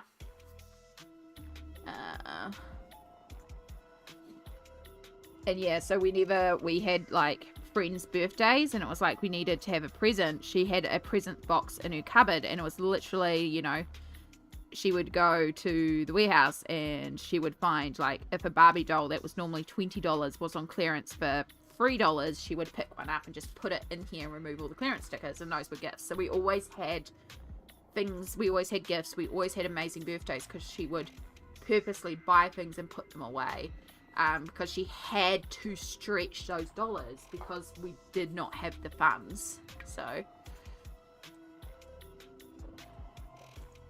that's why I'm like a very prolific bargain hunter, because of her. Yeah, it was really smart management, because my mum didn't work and my dad worked in a very low paying job. But it was very important to mum that she was home with us kids, which is very, very lucky. But because of that, we really didn't have a lot of funds, so mum had to get creative in how she stretched the funds. And that was one thing.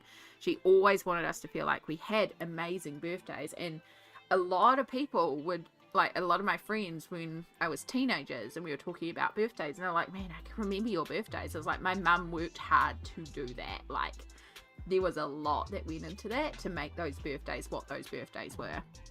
And she was planning for weeks. It's the same with like the food prep. It's like she knew she had birthdays coming up. She knew certain things wouldn't go off and wouldn't expire, or, you know, had 6 months expiry, or so she would stock up on certain things. And if things weren't, you know, weren't expiring, it's like stock up on them. So like, there used to be, you can still get them at these little bottles of like soda, that came in a big 24 pack.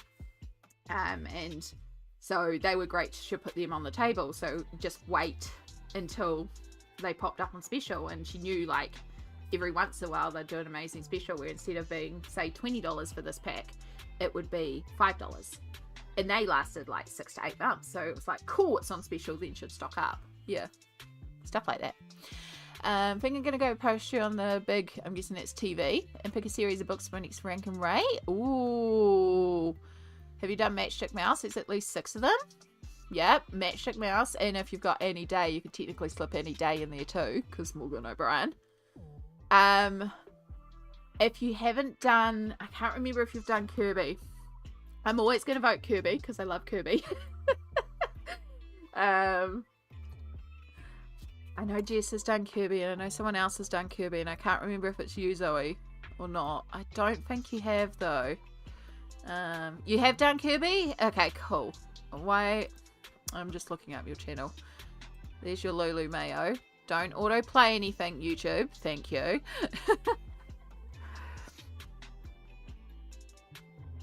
That was the first one you did? Where are we? Where are we? Oh, no, that's 3 months ago. 3 months ago. Kirby. I've seen your mythographic, but I haven't seen your Kirby. Rude. That's going into the watch later.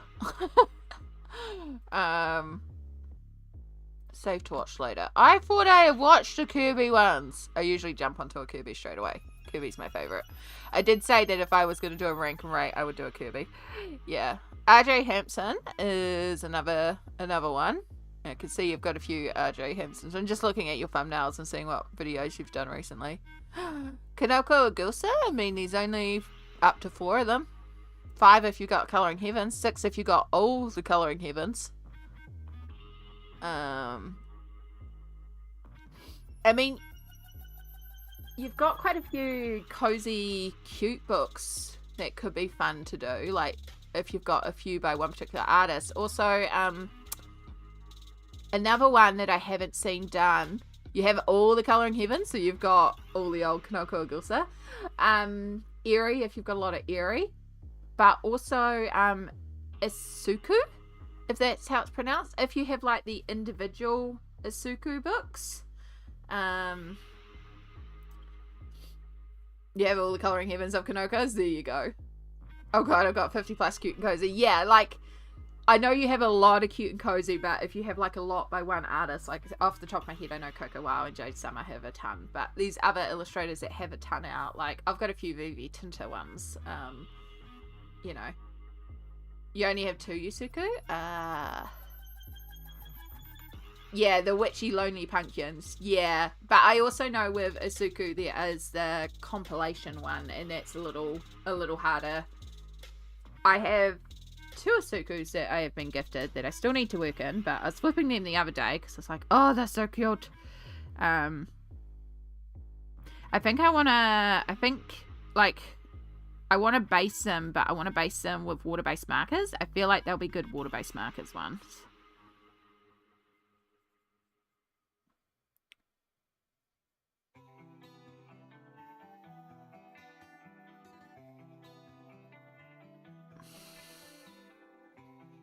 Yeah, so if you've got like a number by one artist, because there are a lot of them that do put out a lot, and you possibly have a series of artists, or if you've got a series of style, like, you know, you've got 5 that deal with cats, or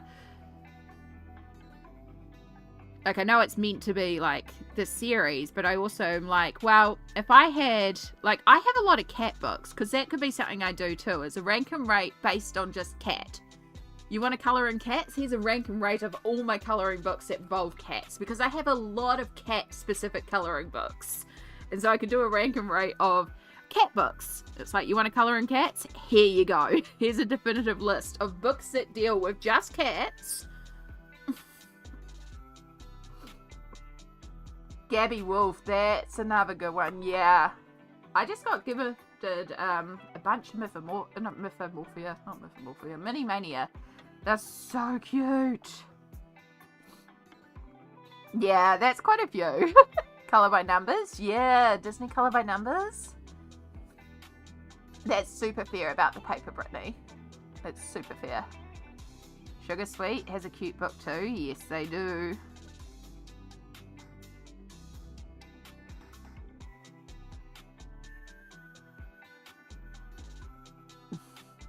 Just a few options. I love that. Thank you everyone for being so, like, here's ideas as well. I think it's great. I love the community and people being able to come and go, help. And then we all just roll on with the ideas. All the ideas.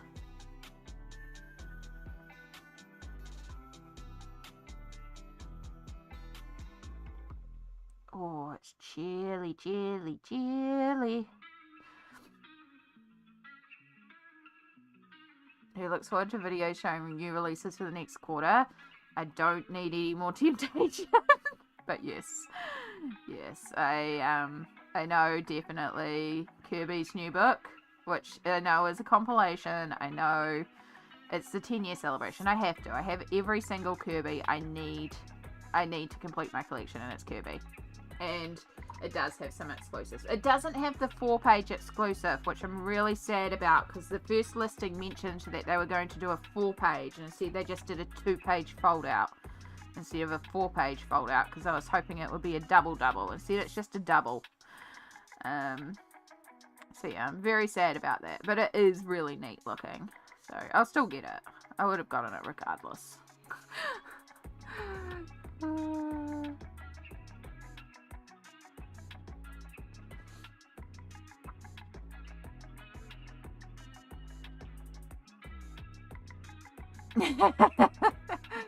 Yeah.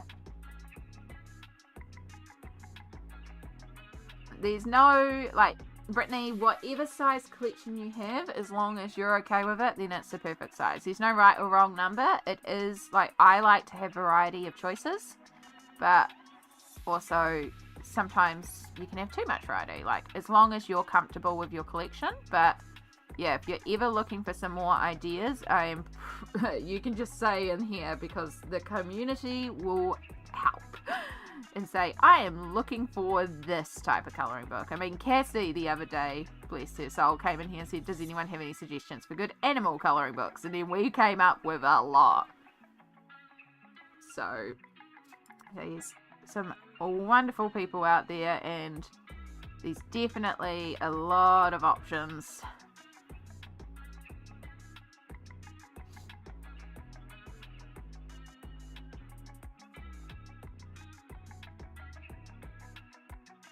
I have so much I want to colour. I'm definitely finding my colouring groove though. I coloured again last night in bed. Yeah, I've got a little project that I'm working on, so I was just colouring in bed while watching Ruby stream again, and it was wonderful.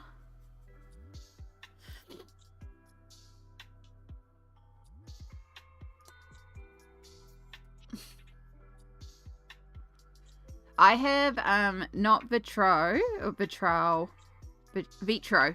however that one's pronounced. I don't have the official one, but I have I found a version that's just called Disney Stained Glass, and it's the same images, it's just not on as thick a card, but it does the job. That's one of my go-to easy colouring books. I just grab water-based markers and colour in a square. And I like it, because it's just like, colour, done, colour, done. Ugh. Right, I did activate the line between the legs. So the only thing left to activate is the red.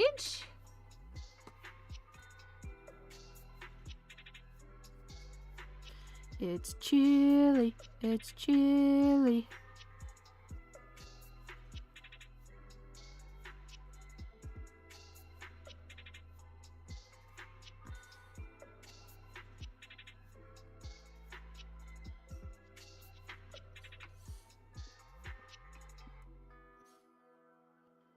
Okay.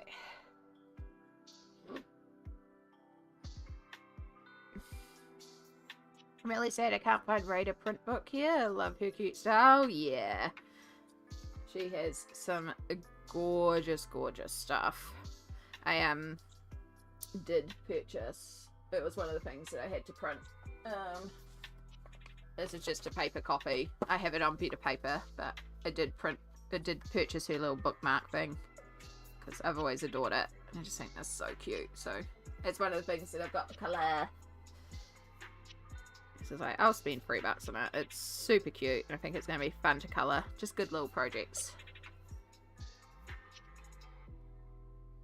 Back. Welcome back. Welcome back. We just finished activating the colours that we had already based.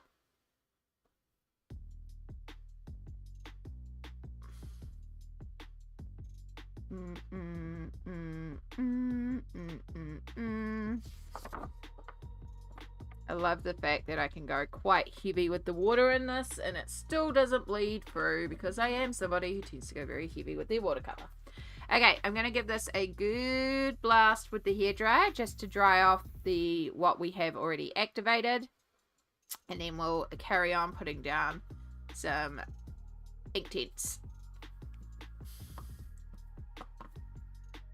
And mute you guys.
Okay. And looking good. Alright, Artax.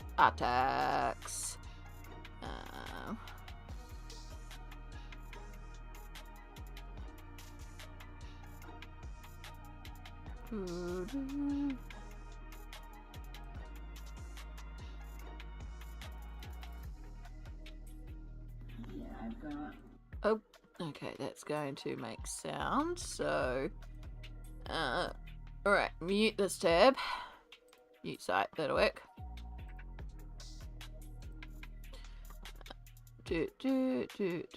Will you let me open you in a new tab?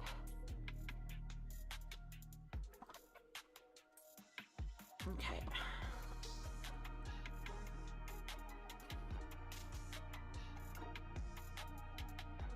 I think that'll work. We'll just figure it out from there. Alright, so we have some art text from the lovely Mana, who's been working on the frog page that we checked out yesterday. Look at the details on the froggy. Froggy. We've got, I love all the texture. This is the one with our gorgeous cherry blossoms and our water droplets, and I love that you've brought all the different colours into the water, like a little bit of pinks and the blues, and like down here it gets a little bit more purplies, and just really pretty. Yeah, that is so pretty. All good, Amy. You have a wonderful rest of your night. Get the good sleep. Appreciate you being here. I love how that turned out, Mana. Sorry. That was me seeing Millie Pants, and then also, oh, wrong one. Alright. Oh, I'm doing this all wrong. This is what I was trying to do.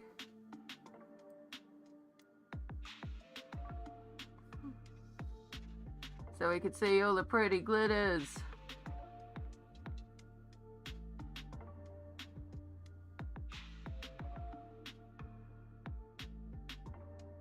It's really pretty.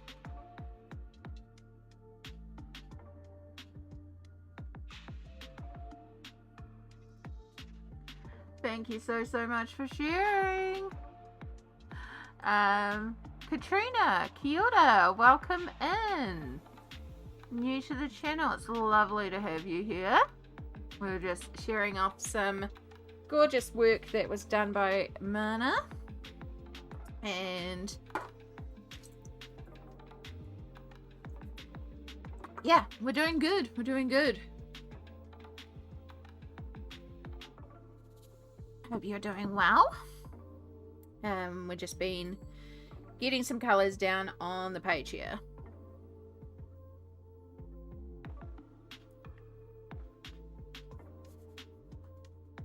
Alright, our page is dry.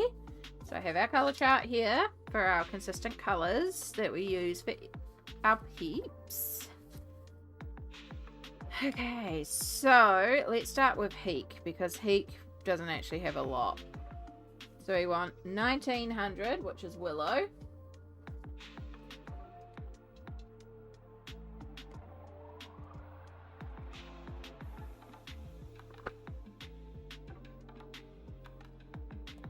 And then we want 0250, Cadmium Orange.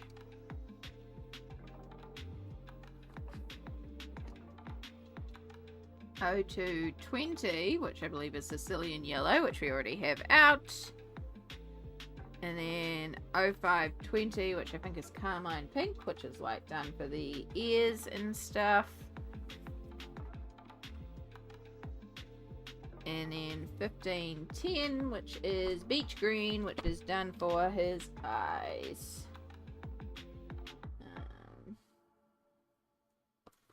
That one? I think it's that one. Yeah.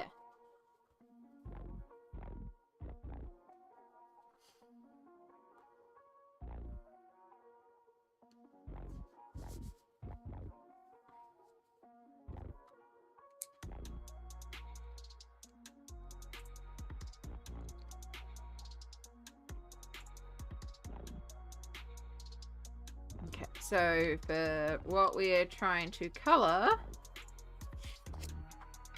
is we're trying to color our ginger boy up here. That is Heek. So Heek is a ginger boy. So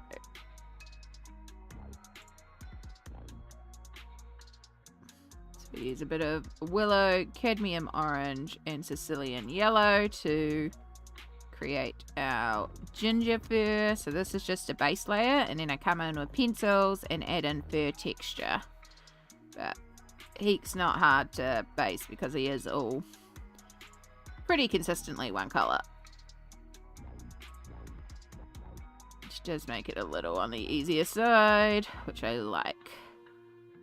Now we do have some interesting lighting because I am imagining that we're getting a little bit of backlit from the forest, but then here we'd also have treehouse lighting, so the lighting's a little wild, but that's okay.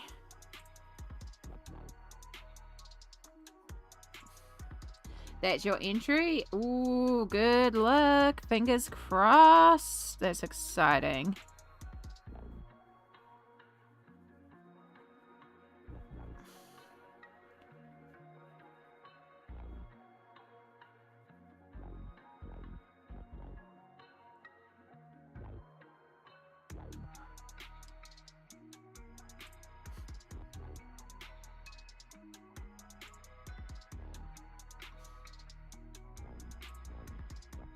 And a bit of Sicilian Yellow.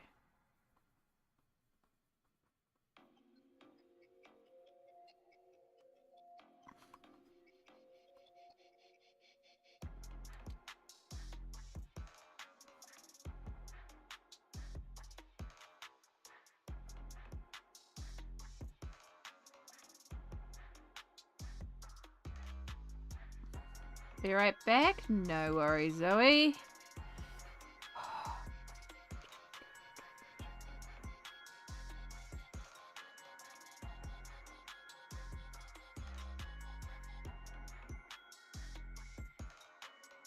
This is why I was like, we might need to get these kitties based before we do anything, because we do have a bit of orange up there.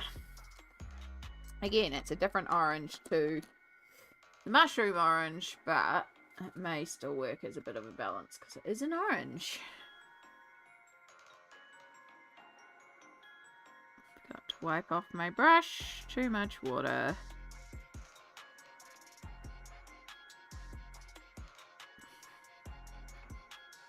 And typically his outfit is green, but I am thinking maybe we might change his outfit color today, because green with more green, that's a lot of green.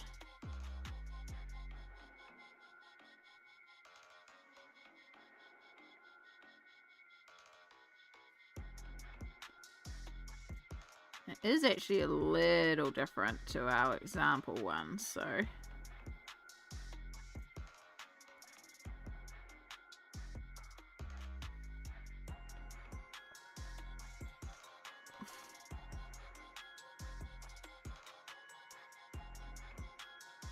I brought some Colour Soft pencils because I heard they were a good dupe for Prismacolor, but so disappointment. I have 72 set of Prismas in the portrait set, but I can't find decent open stock. Oh yeah, that makes it difficult. Love my polys, but sometimes want to have something softer for easier blending. Yeah. No, I'm with you on that. I have polys, Prismas, and Pablos, and those are my free sets that I primarily use. Pablos I don't actually use too much at the moment, but that's more because I only have a very limited amount of Pablos, so need to get some more of them. But yeah, I'm with you. I love my polys, but sometimes you want Prismas. They have a different effect and they work differently as well, and certain papers handle them better, and then sometimes I just mix all my sets together. Ooh, ooh. Oh.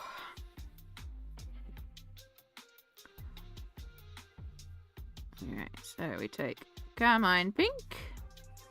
And whoop, a little bit for the nose too. And then we colour in the eyes green. So I do end up going over most of the eyes with black. But I base the whole thing in colour just to make sure that, you know, it's there. And then I forgot to scribble it down, but we also use a little bit of willow so the pink isn't like so pink. More like a, oh yeah, it's pinky. A little bit of the nose. Alright.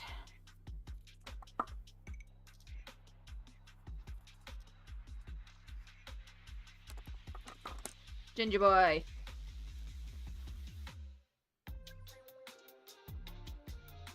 All good, small. Enjoy your look. I have 50 of the luminance. Oh, but not realistic because too expensive. Yeah, they look beautiful.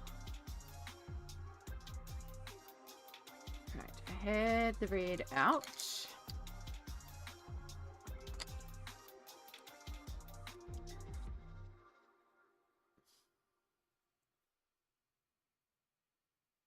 Right, we're just going to do a wash of red. Just because I use a very cool red to base the apples, but we want to match it to Heek's little handkerchief necktie thing. Which means we're just going to warm up the red. It's one of those easy fix things. And then it's the same red.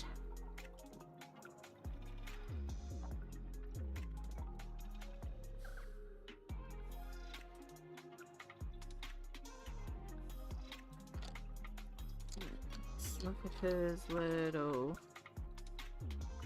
Yeah, so his overalls are actually different today. So I feel even better about changing his overalls because here he's just got like... But here he's got like a pocket. So he's wearing different overalls. And then... I think the dresses are different. So I don't have any qualms about changing the clothes because the clothes are actually different. Yeah.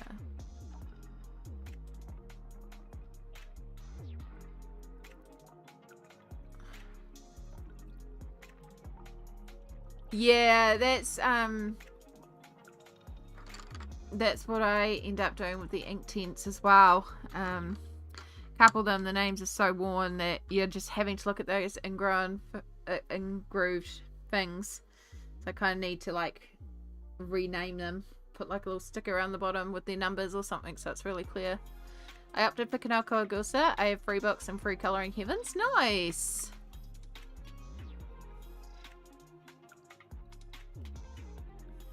Alright, let's pull out Pipero and Piperi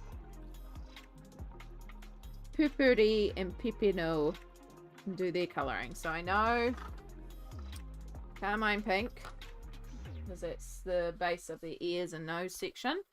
I also know that there is the microscopic amount of blue in their eyes. And then, so 1730. We want oak.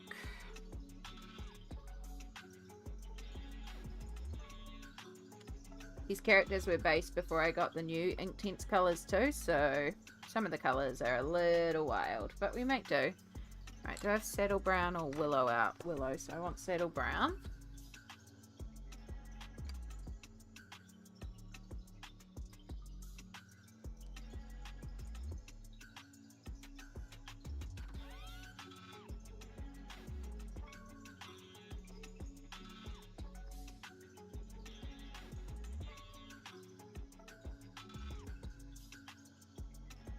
Okay, so I need willow as well, apparently. That's not willow, that's purple. What am I grabbing? What am I doing? That's natural brown. Did I have willow out, or did I put it back? Or did I already grab it? Am I losing the plot? Entirely possible.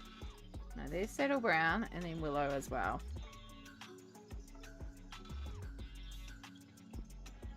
There's willow.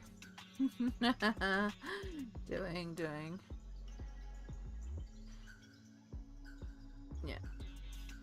Yeah, so Brittany, Blick might sell it and ship worldwide, but that doesn't mean it's justifiable for those of us that live internationally. Like, I know Blick will ship things to New Zealand, but the shipping is not worth it. So, yeah. So that might be what's the situation is here. It's just, it may be available, but it doesn't mean that we can still access them because the cost is not justifiable. This book is Story of Precious Cats by Nelco Neco. You can do !project and the bot will actually bring up what I'm working on. You can also, just below in chat in the YouTube description, I usually put in there what I'm also working on too. Just realised the frog eyes aren't done. I couldn't remember what two things needed to be done. That's all good, Mana. Sometimes it's why I like to take a little break and come back to a page. Like when I think I've finished, and then I'll take a break and come back and look at it again and go, oh yeah, I needed to do that.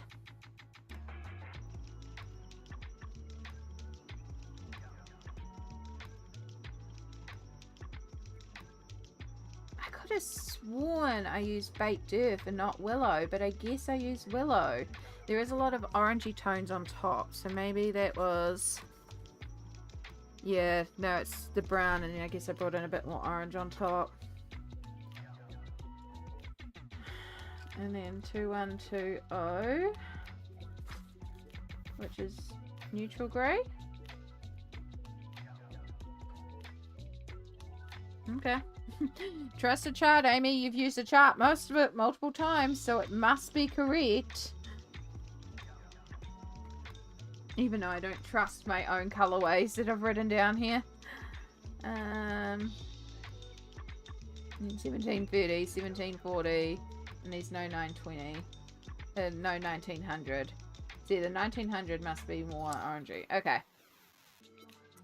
Trust the process, Amy.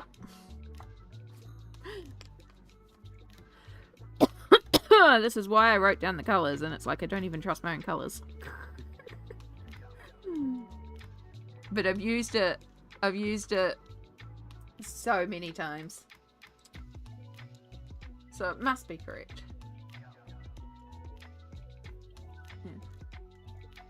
use Pablos along with the luminance and do like color soft with light fast. Ah. What a flag every single page. Yeah, Nelco is pretty spectacular. Do you have Leon's journey? Because if it's Leon's journey, I kind of want to tag every page. I'd be like, I'd want to tag every page in Leon's journey. Although I did colour one of my favourite pages in the book, so.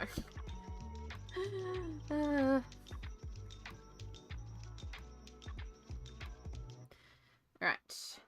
That's literally all the blue. Was 2 dots to the eyes. So unfortunately there is a little bit of blue on the page, but it's so minuscule that I think it'll be okay.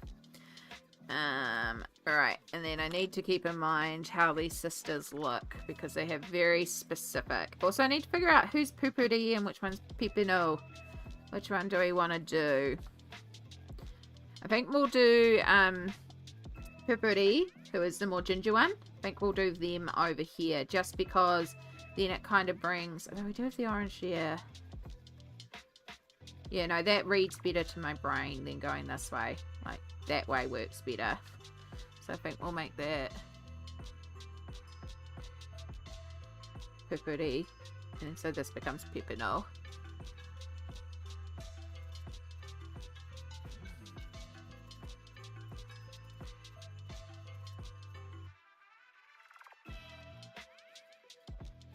Yeah.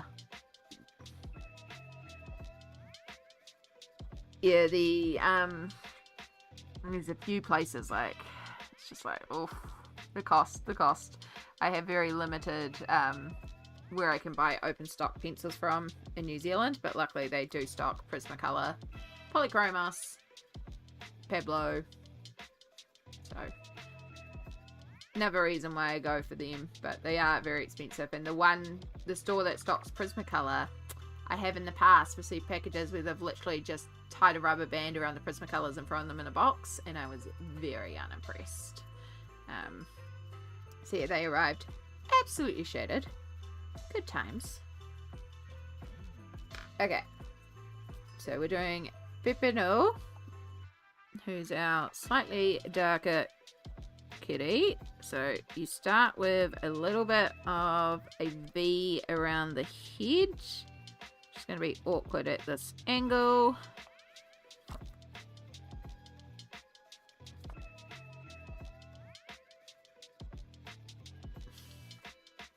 The arms and legs are kind of easy. You've just got some patches. So if we imagine that twisted to the side, you have a patch around here. And you have a little patch up there. And then really not seeing much of that side, so that's fine. You can stay white. And then this one, you're coming like this big patch right down there. And then we've got one on the inside here. And a little bit up there. And tail was kind of like spots, which will blend out in a second. And then you kind of come around. You go down. I feel like the dress is backwards. I feel like she's twisting her head in a weird way, and that's the front of the dress. Like, to me, that's screaming the front of the dress, because one of the dresses does have like buttons in the front, but I just have to imagine it's the back of the dress. It's the back of the dress. Not doing the head twisting weird thingy. Right, and then it's just kind of speckled brown grey up there, and a little bit of darkness on there. Okay. Then after 2120, we do 1730, which is oak. Actually, you know, that makes sense. Oak is quite a... I forgot I had oak pilled. That's going to help a bit.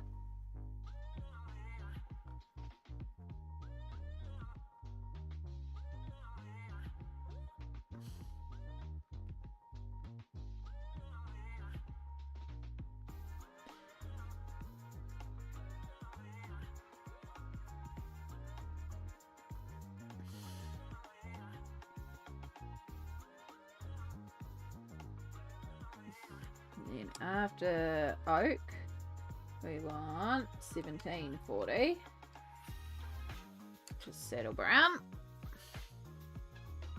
This brings in the little bit of warmth that's needed.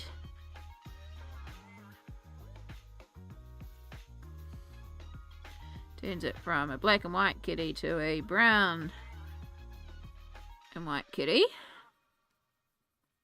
And also helps it tie in with Pepino.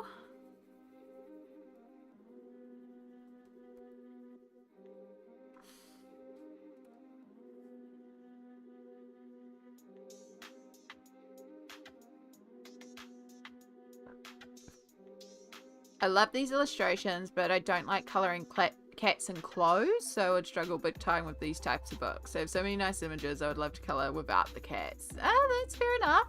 I love colouring animals doing people things. So for me, this one is fabulous because I think it's adorable. Like, one of my favourite pages in here is one where they're dressing up and playing pirates. It's one I have coloured. But I love this page. I just think that's adorable, but I fully understand that the like humanoid kitties aren't a vibe.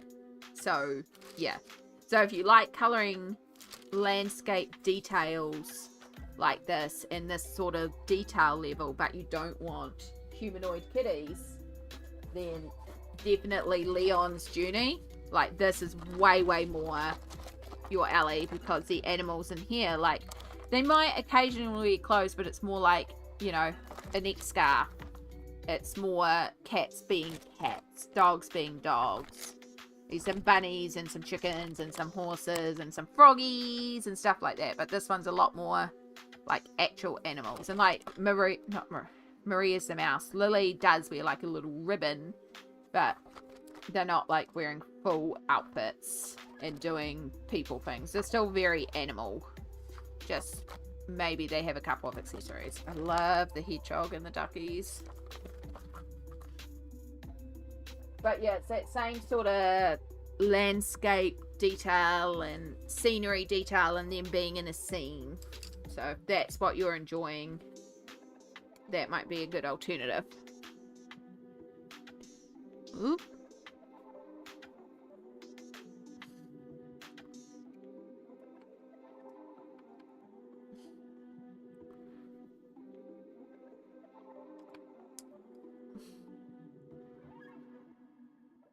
Leon's Journey is definitely on the list. There we go. I love Leon's Journey. It's another one that I can actually see colouring every page into. So I'm already itching to get back to it. I was like, I want a little break from colouring cats, and I've ended up colouring cats. Look, I like colouring kitties, okay? I like colouring kitties. We did do a little break. We coloured some people. We started working on Bat Boy, which I will go back to Bat Boy as well, but we also wanted kitties.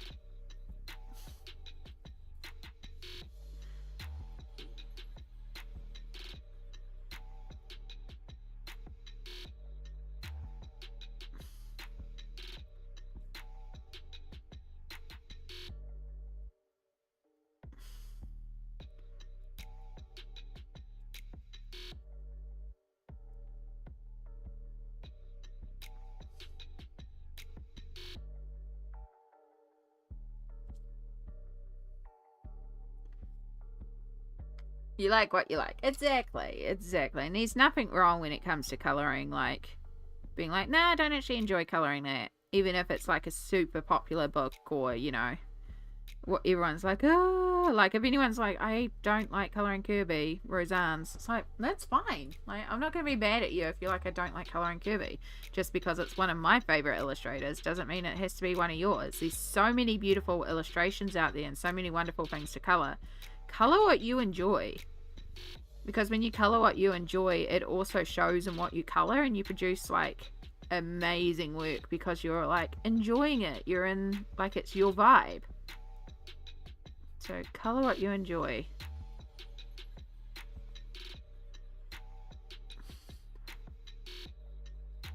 I'm colouring a guilty pleasure cocoa wire? Nah, that's fine. There's some very cute cocoa wire pages.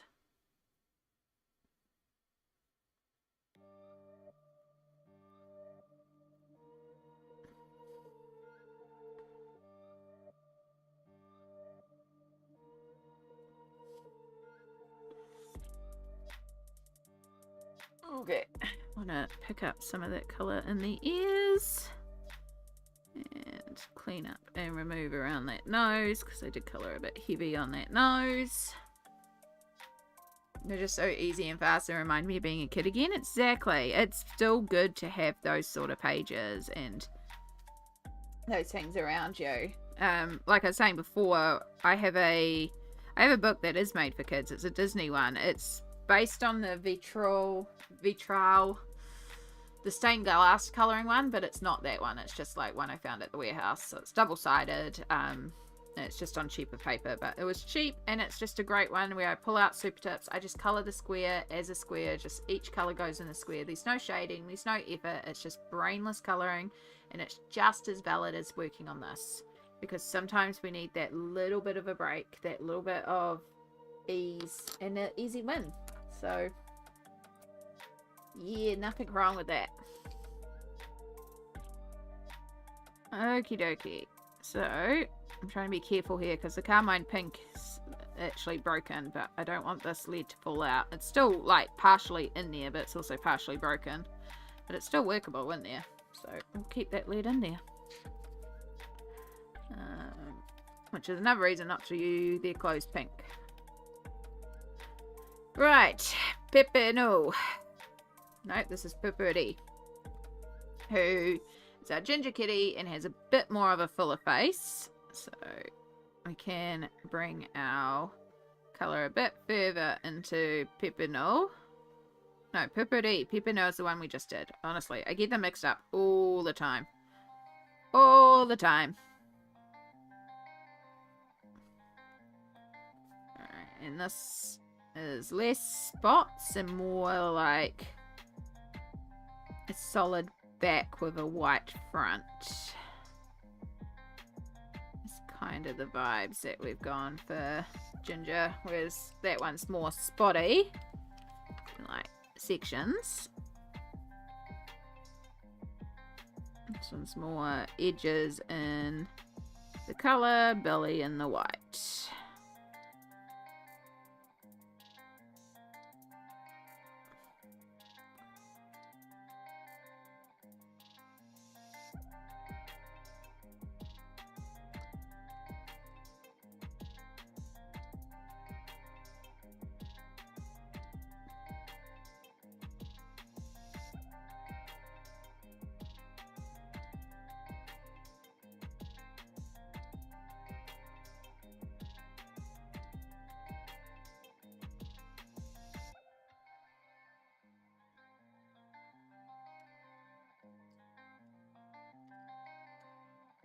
Yeah, it's so cute they added a wee sheet for character reference, so I think that's what that is. It is indeed. It's a character introduction page, so it does talk about each of the characters in the book, because it does follow a set number of characters. So this is the first one that I coloured in the book, and somewhere around here.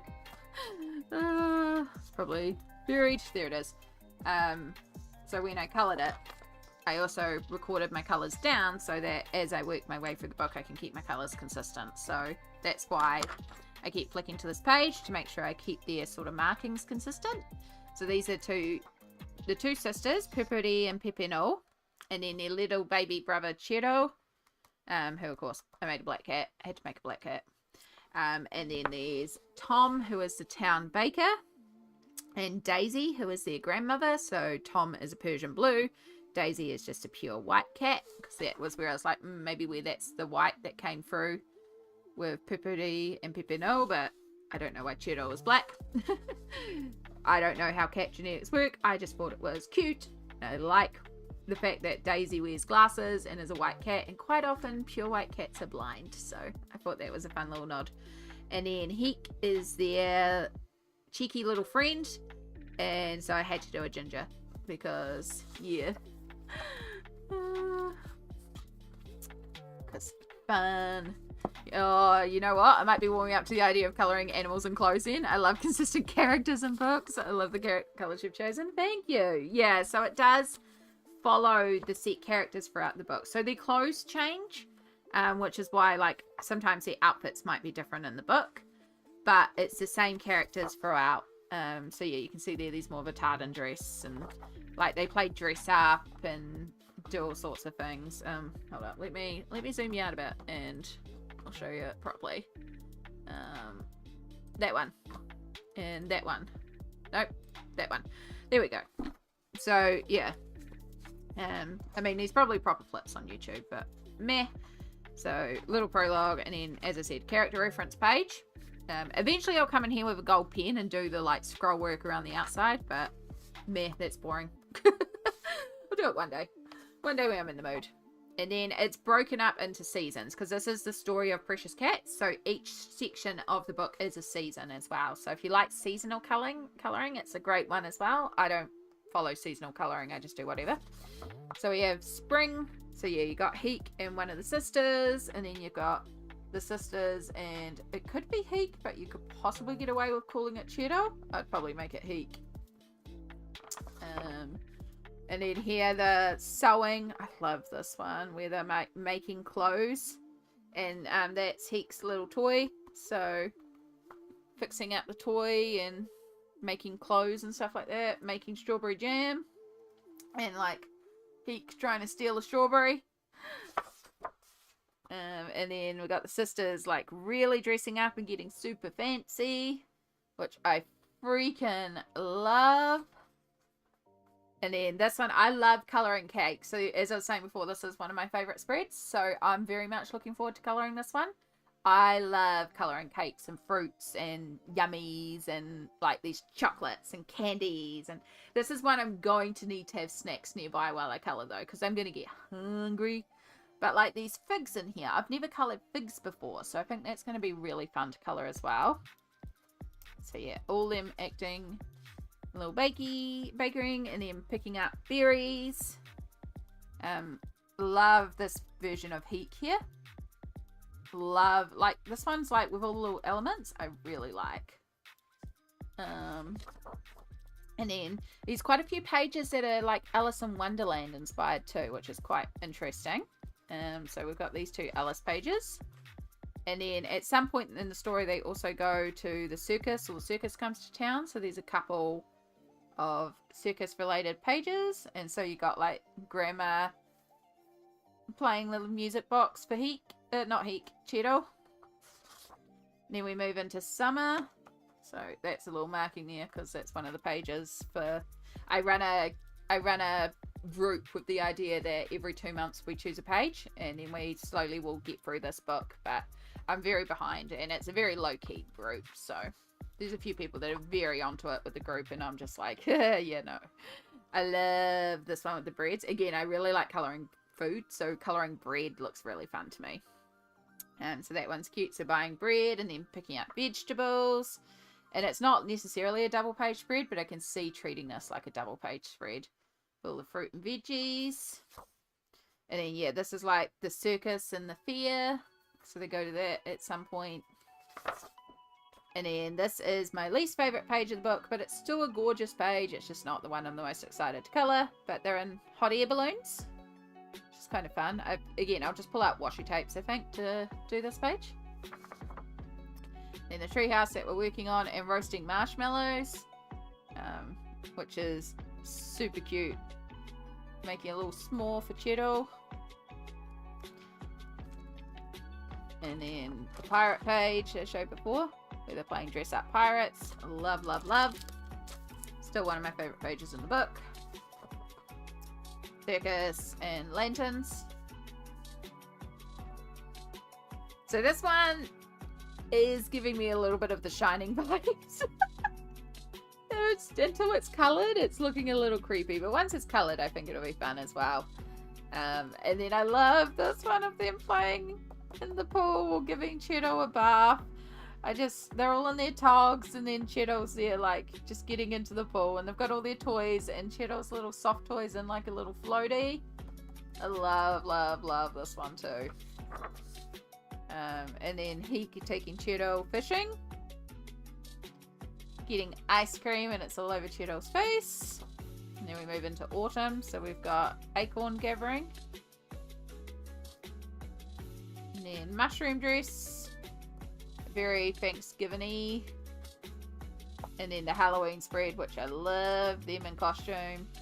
It's just such a gorgeous book. Every time I look at it, I'm like, I could colour every single page in this book. And I will colour every single page in this book.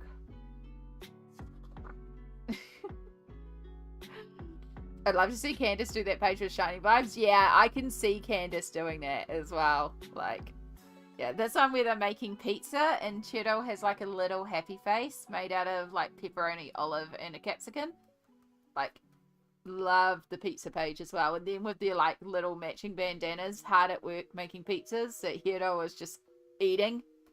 Love that one too. I think I'll eat my words now. Thanks for the flip. Really appreciate it. Sneakily adds to list. Hashtag Amy made me buy it. Sorry. Yeah, this is one of my favorite spreads as well. This Alice in Wonderland double page. It is so good. Yeah. And this one, like, I know this is not some people's favorites, but I really like this one. And I also like the fact that the width of these is basically the width of washi tape. So I'm going to use washi tape for this wallpaper. I'm going to just pull out like a watercolor or ink and just base that background in a flat color and then pull out washi tape and put it in the gaps. And that's going to be my wallpaper. So that's going to knock out so much of this page so quickly. And then we move into winter, which I love the little winter introduction page. Again, it's not like a 2-page spread, but that can very much come across to that. Making little snowmen. And then soup, which if you know me, I love my soup. So I also really like this one. And then making cookies. And then some dress up. Very steampunky. So just fun outfit page as well. And then we have Christmas gifts. Also, there's a little Santa in the background who is also a cat, which I think is a cute little nod. The fact that they're being like little owls and wrapping and making presents and stuff like that. And then we have just like random bits on the page and them decorating the tree. I've seen this one coloured because I know Candace has coloured that one. So that's cute. And then toy chest and puppet show. So that kind of relates to the circus ones again. Still cute. I love the little cat ballerina and the cat clown. And then we have what is meant to be like a gingerbread cookie village, but we did it as like a rainbow candy village because that's more fun. At least I had more fun with it, making it rainbow candy. So this is the first page I did in the book, actually. Why I decided to start with, well, I did the character introduction page and then I did this spread. And it's like why I started with a double page spread. Because it's me and I love my doubles. And then we have a grandma knitting by the fire and Cheeto asleep. And then them all in bed reading a book together. And then that's the end. And it goes through each of the pages and stuff like that. So you can also use this to do like a little tester, which is where I tested my Inktense when I first started in here. And then at the back, these little message cards that you can cut out. And write a little message on the back and craft with. So yeah, that's Nelco Neco. Impromptu flip, but freaking love this book. Okay, pages flagged. That was hard. Welcome back, Zoe. My brother chased me in a dog costume as a kid for a laugh, and it put me off animals standing on 2 legs for life, so that was probably why I had a problem with it. That makes sense. That very much makes sense. These things, they stick with you. I watched a movie when I was a kid about ants. It was not a movie for a 5-year-old. It has stuck with me for the rest of my life. We do not have red ants in New Zealand. I have nothing to be phobia about with ants. I am incredibly phobic of ants. There is no logicalness to this. It's just a thing that goes, because sometimes these things hold with us.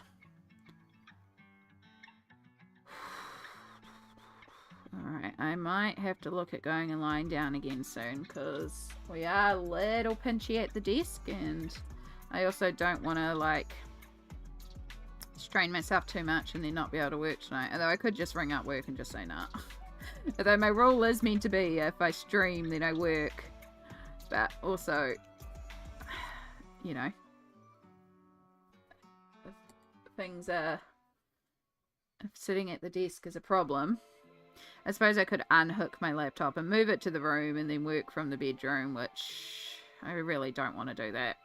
Even though it's a laptop and it can move, it's a lot to unhook the laptop, move it, and then set it back up again. It's a lot of cords to take out because of all my extra monitors and my USB devices like my camera and my microphone and the HDMI cords and then the power cords and then the power cords and then the fact that it's sitting on a my laptop sits on a fan cooling device just to make sure it consistently stays cool.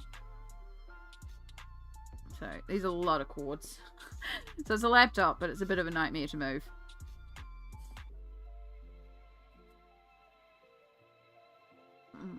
I don't know how you do it. I have to get back to work on the 1st of August after maternity leave, and I do not want to. Yeah. Well, I work from home, which helps. Like, you know, I just roll out of bed and come over to the desk. And I only also work 2 hours a day. So I'm not doing a lot of work. I'm not allowed to work for very long periods.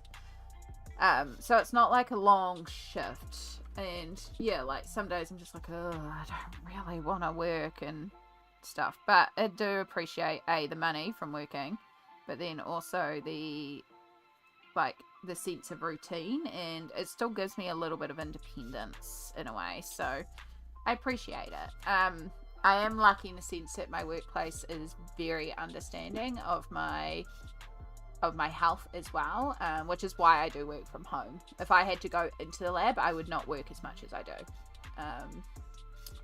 So yeah, but like yesterday when I rang up and I said, yeah, I am just in too much pain and I need to take a night off, they're like, no worries. You know, look after yourself, please do. So they're really good about it.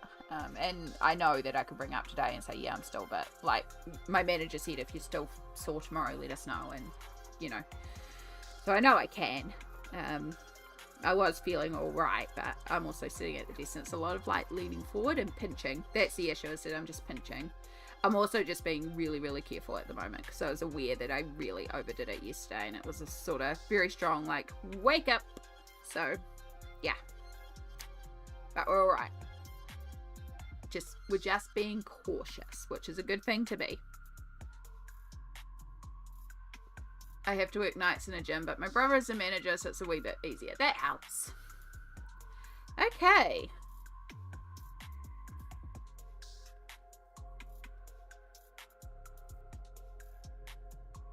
Right, finish off that sandwich.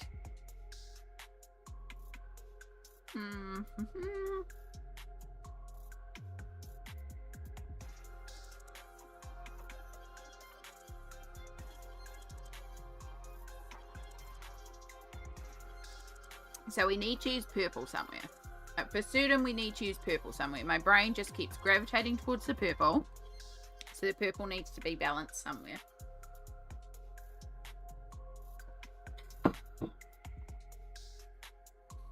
I said I don't want to use blue, but I'm tempted to use blue.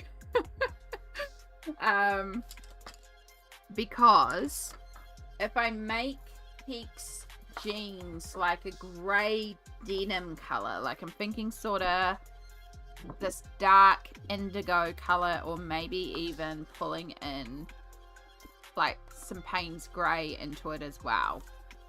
But if I pull out deep indigo and do like a really deep dark blue, can also bring that down here, or like bring in that grey blue tone down here.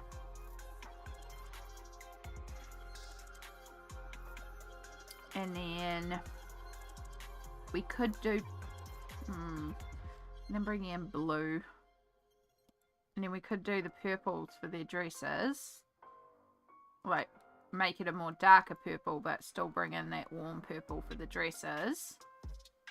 And then we still have this. The orange I feel like is balanced, and the red I actually do kind of feel like is balanced. The only thing we could do is we could do a more deeper red. So we got the bright red, we could do a deeper red, so more of a brown red, so it ties in the two. And then if we went to do blue, if we did stick with the original plan of no blue, which I mean there is a little bit of blue in the eyes, but it's so minuscule. If we were to avoid blue, things that would work up here is greys and blacks, which we could then use grey here and grey here. So that's a good option. I forgot to do the tail. I forgot to do a tail.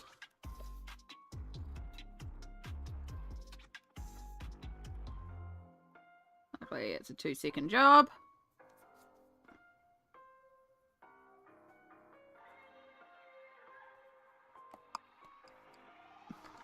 Good thing I noticed now.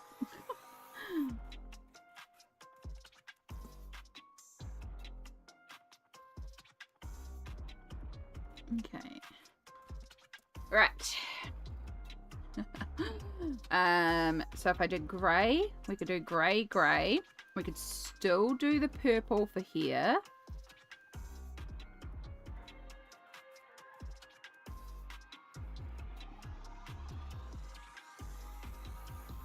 I think we just do the birdhouse yellow. I think we just keep the birdhouse yellow. I kind of like that. Yellows, grey, grey, grey. And then purple. Yeah, let's just keep it simple. Or we do bring the red up to the birdhouse, which isn't the worst thing in the world because it's another pop of red. Let's do the greys first. Alright, so I do have neutral grey out already.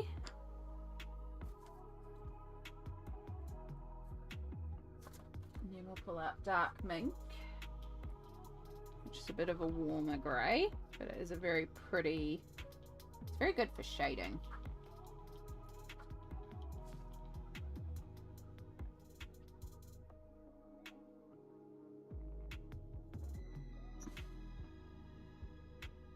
So technically we could actually bring in some colours for the patches.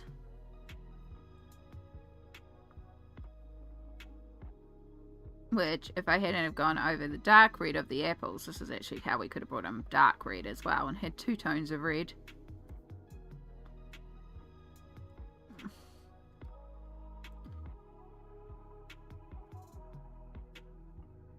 So normally Heek wears green overalls, but A, this is a different design of overall, and B, I don't want to do more green. We've already got so much green around. I'm falling asleep, not that you're boring, it's just 12:30 AM. No, it's quite alright. I have a few people that put me on to fall asleep too. And I actually really like that you're falling asleep, because A, I like people to get the self-care that they need, but B, it means that you feel safe and cozy and comfortable. And that's a very important thing for me. I want stream to feel like a safe space to go to. That's why we do try to keep things, you know, positive, and we keep things PG. We try to, basically we don't talk about stuff in the world, and, you know, like it's a little isolated bubble, and maybe that's a bit like, but also it's a space that I wanted when I was going through things, was a space that I knew I could go to. It was like, it was glittery and rainbows and happy, and the world didn't exist. So that's what I create. And that's what I try to create here. So the fact that you're like feeling comfortable enough to fall asleep means that you feel safe and cozy and comfortable, and it's exactly what I'm trying to create. So please, if you fall asleep, enjoy it, get that good sleep. There will always be a VOD, there's always more streams, but you have to sleep. Just live in my bubble. Exactly. Sometimes we need to just live in our bubble.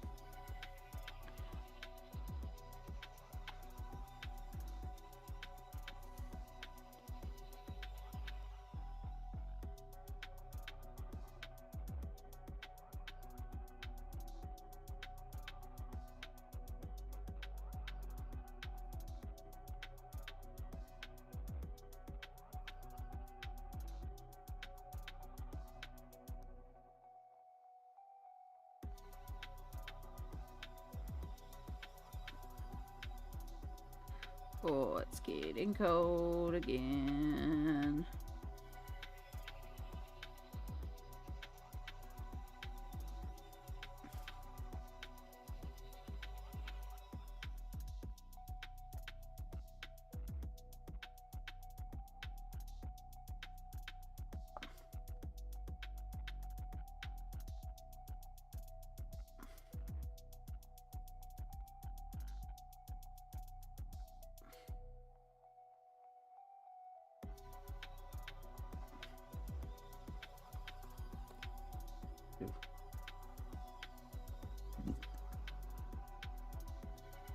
I want to activate in here because I want to see how this grey looks. And if I absolutely hate it, and if I want to bring in another colour, or if I want to do the pockets grey as well. Do like the idea of bringing in a little bit more colour. But I love colour. I love colour. Do their dresses first, Amy. Do what you know.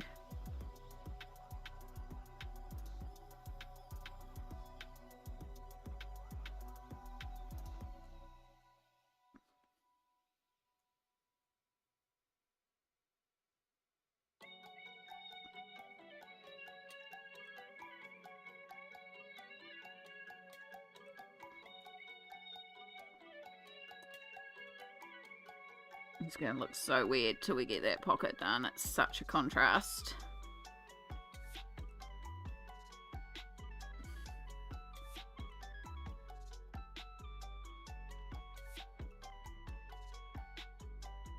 I love using Inktense for stonework. I just feel like it comes together so quickly.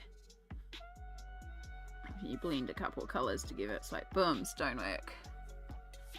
I'm gonna go do a little more work on my frogs and flowers page. Oh, good. I hope it comes together quickly and just as wonderfully as you imagine.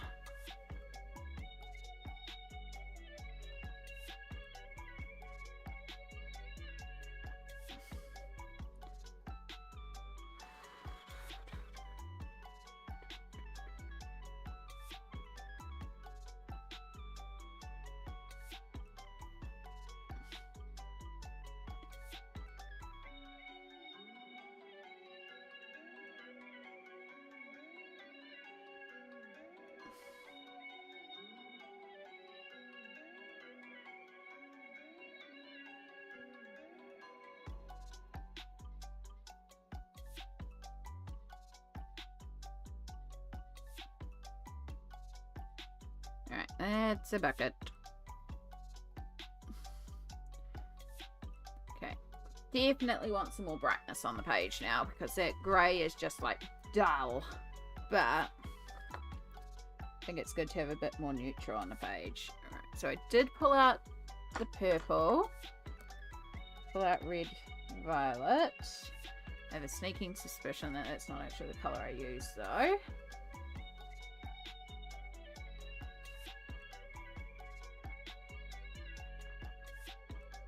Yeah, I think I used amethyst. Because I played with a lot of new colours in here. I tend to put a lot of new colours in because I based all these before I got the additional colours that they release. So, like I play around with different colours.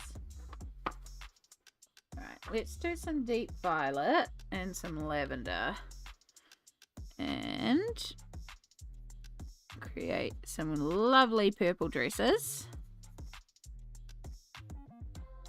And they'll be like slightly darker purple because of the deep violet, but they'll still have that same tint as the other purple, so it should relate.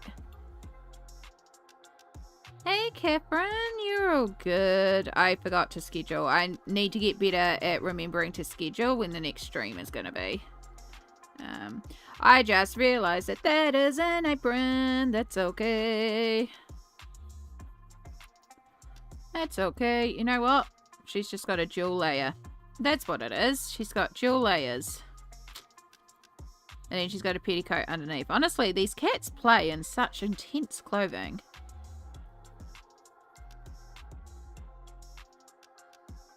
Like, I can't imagine trying to climb a tree in a dress that consists of multiple layers just for the dress and a full petticoat underneath.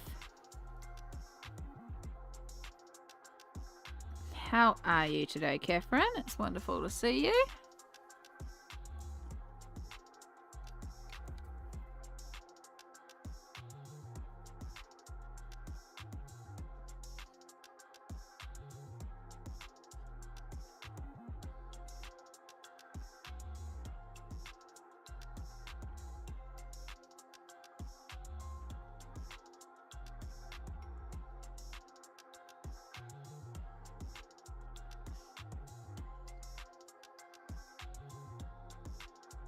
It's not really a petticoat. It's like bloomers that they wear under their dresses.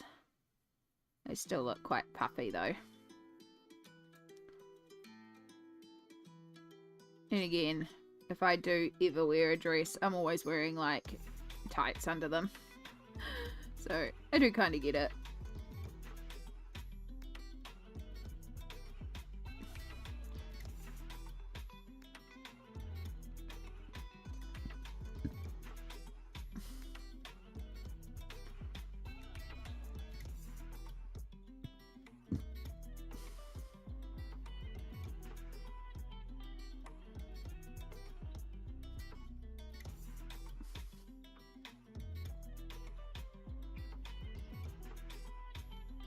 The house is so quiet now the kiddos have gone back home. Oh, can't imagine.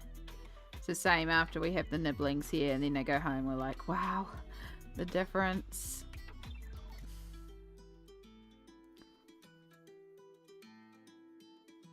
It's always that. It's lovely to have them here. It's lovely to have the quiet afterwards though, but then the quiet gets too quiet. You're like, and then the cycle continues.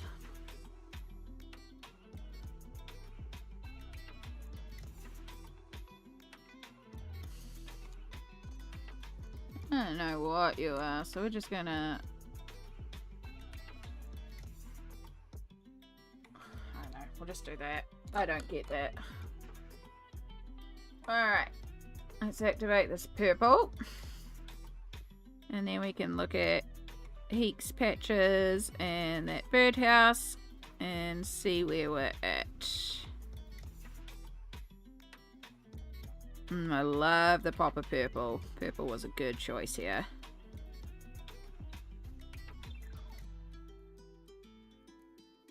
And I'm just gonna do, I think, the little details white, like purple and white for their dresses. Could possibly do purple and yellow, but I think purple and white would be nicer, so...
Okay. Yeah, I like that purple.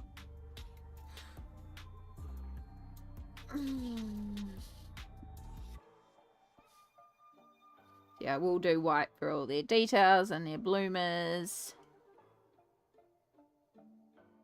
We'll bring in some more, like, we've gone a little cool with the purple here, but that's okay, because when I colour it, I'm going to use more of the warmer purple. Which I think is the big thing that I've noted, is that I need to warm up. Like these two colours I've just done, too cool. So we want to go warm. So what I am going to do is I am going to use green. In fact, I'm going to use the green of Heek's eyes. And that's what we're going to do for these patches. Like they're made with his regular overalls. Just leftover fabric. So like the greys work here because I've got a little bit more brown. And I didn't use quite as much of the mink up here. I used more of the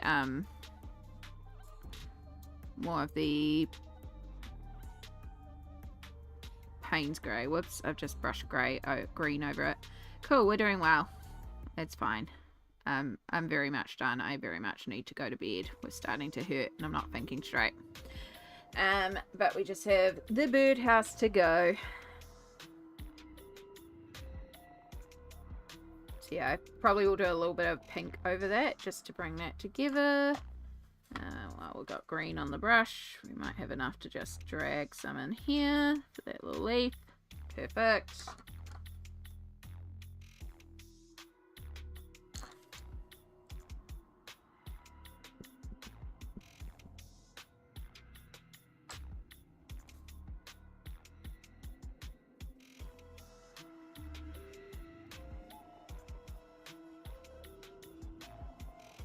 Yeah, if I just sort of warm up the purple, I think it'll look, yeah, it's even a little touch of warmness to it.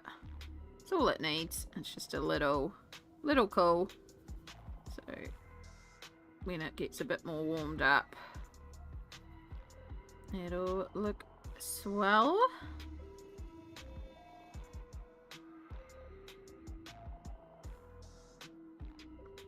Alludes to their pink. Okay, something warm. Yeah, I think we're going to do the reddy orange. We'll bring in the burnt orange of the mushroom, the red of the apples. And yes, it is right next to Heek, but I think it'll be alright. It's just a little area. We'll make it sort of reddy orange.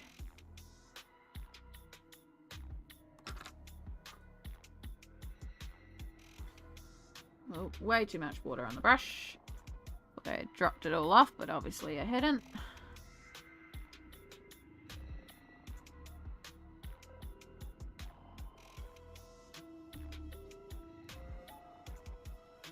Yeah.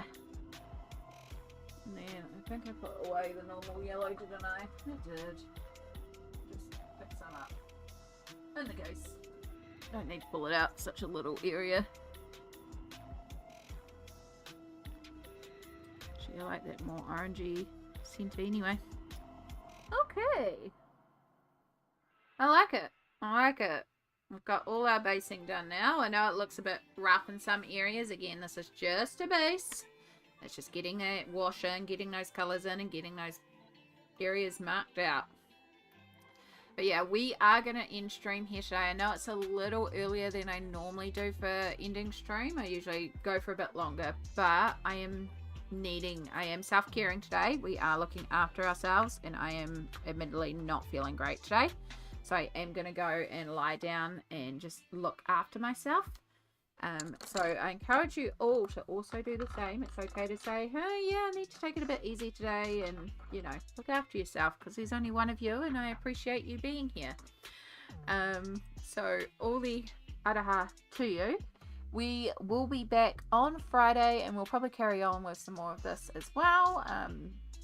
And, you know, just a bit of like good times. I want to say, ooh, more bonus streams, but yeah, I think my body's also a bit protesting streaming right now. So we're going to take it easy, and next stream will definitely be Friday. So, and it's Tuesday right now for comparison. So a lot of y'all's Thursday but for me, Friday at 9 AM, the regular stream time. I'll try to make a point of scheduling one so you'll know. I'm bad at remembering, but I'll do my best to do that. But yeah, I appreciate you so much. All the araha to you all. Can't wait to hear what you've all been up to, and to see all your marvelous pages and videos, and yeah, take care of yourself. Appreciate you all. I'll see you in the next stream.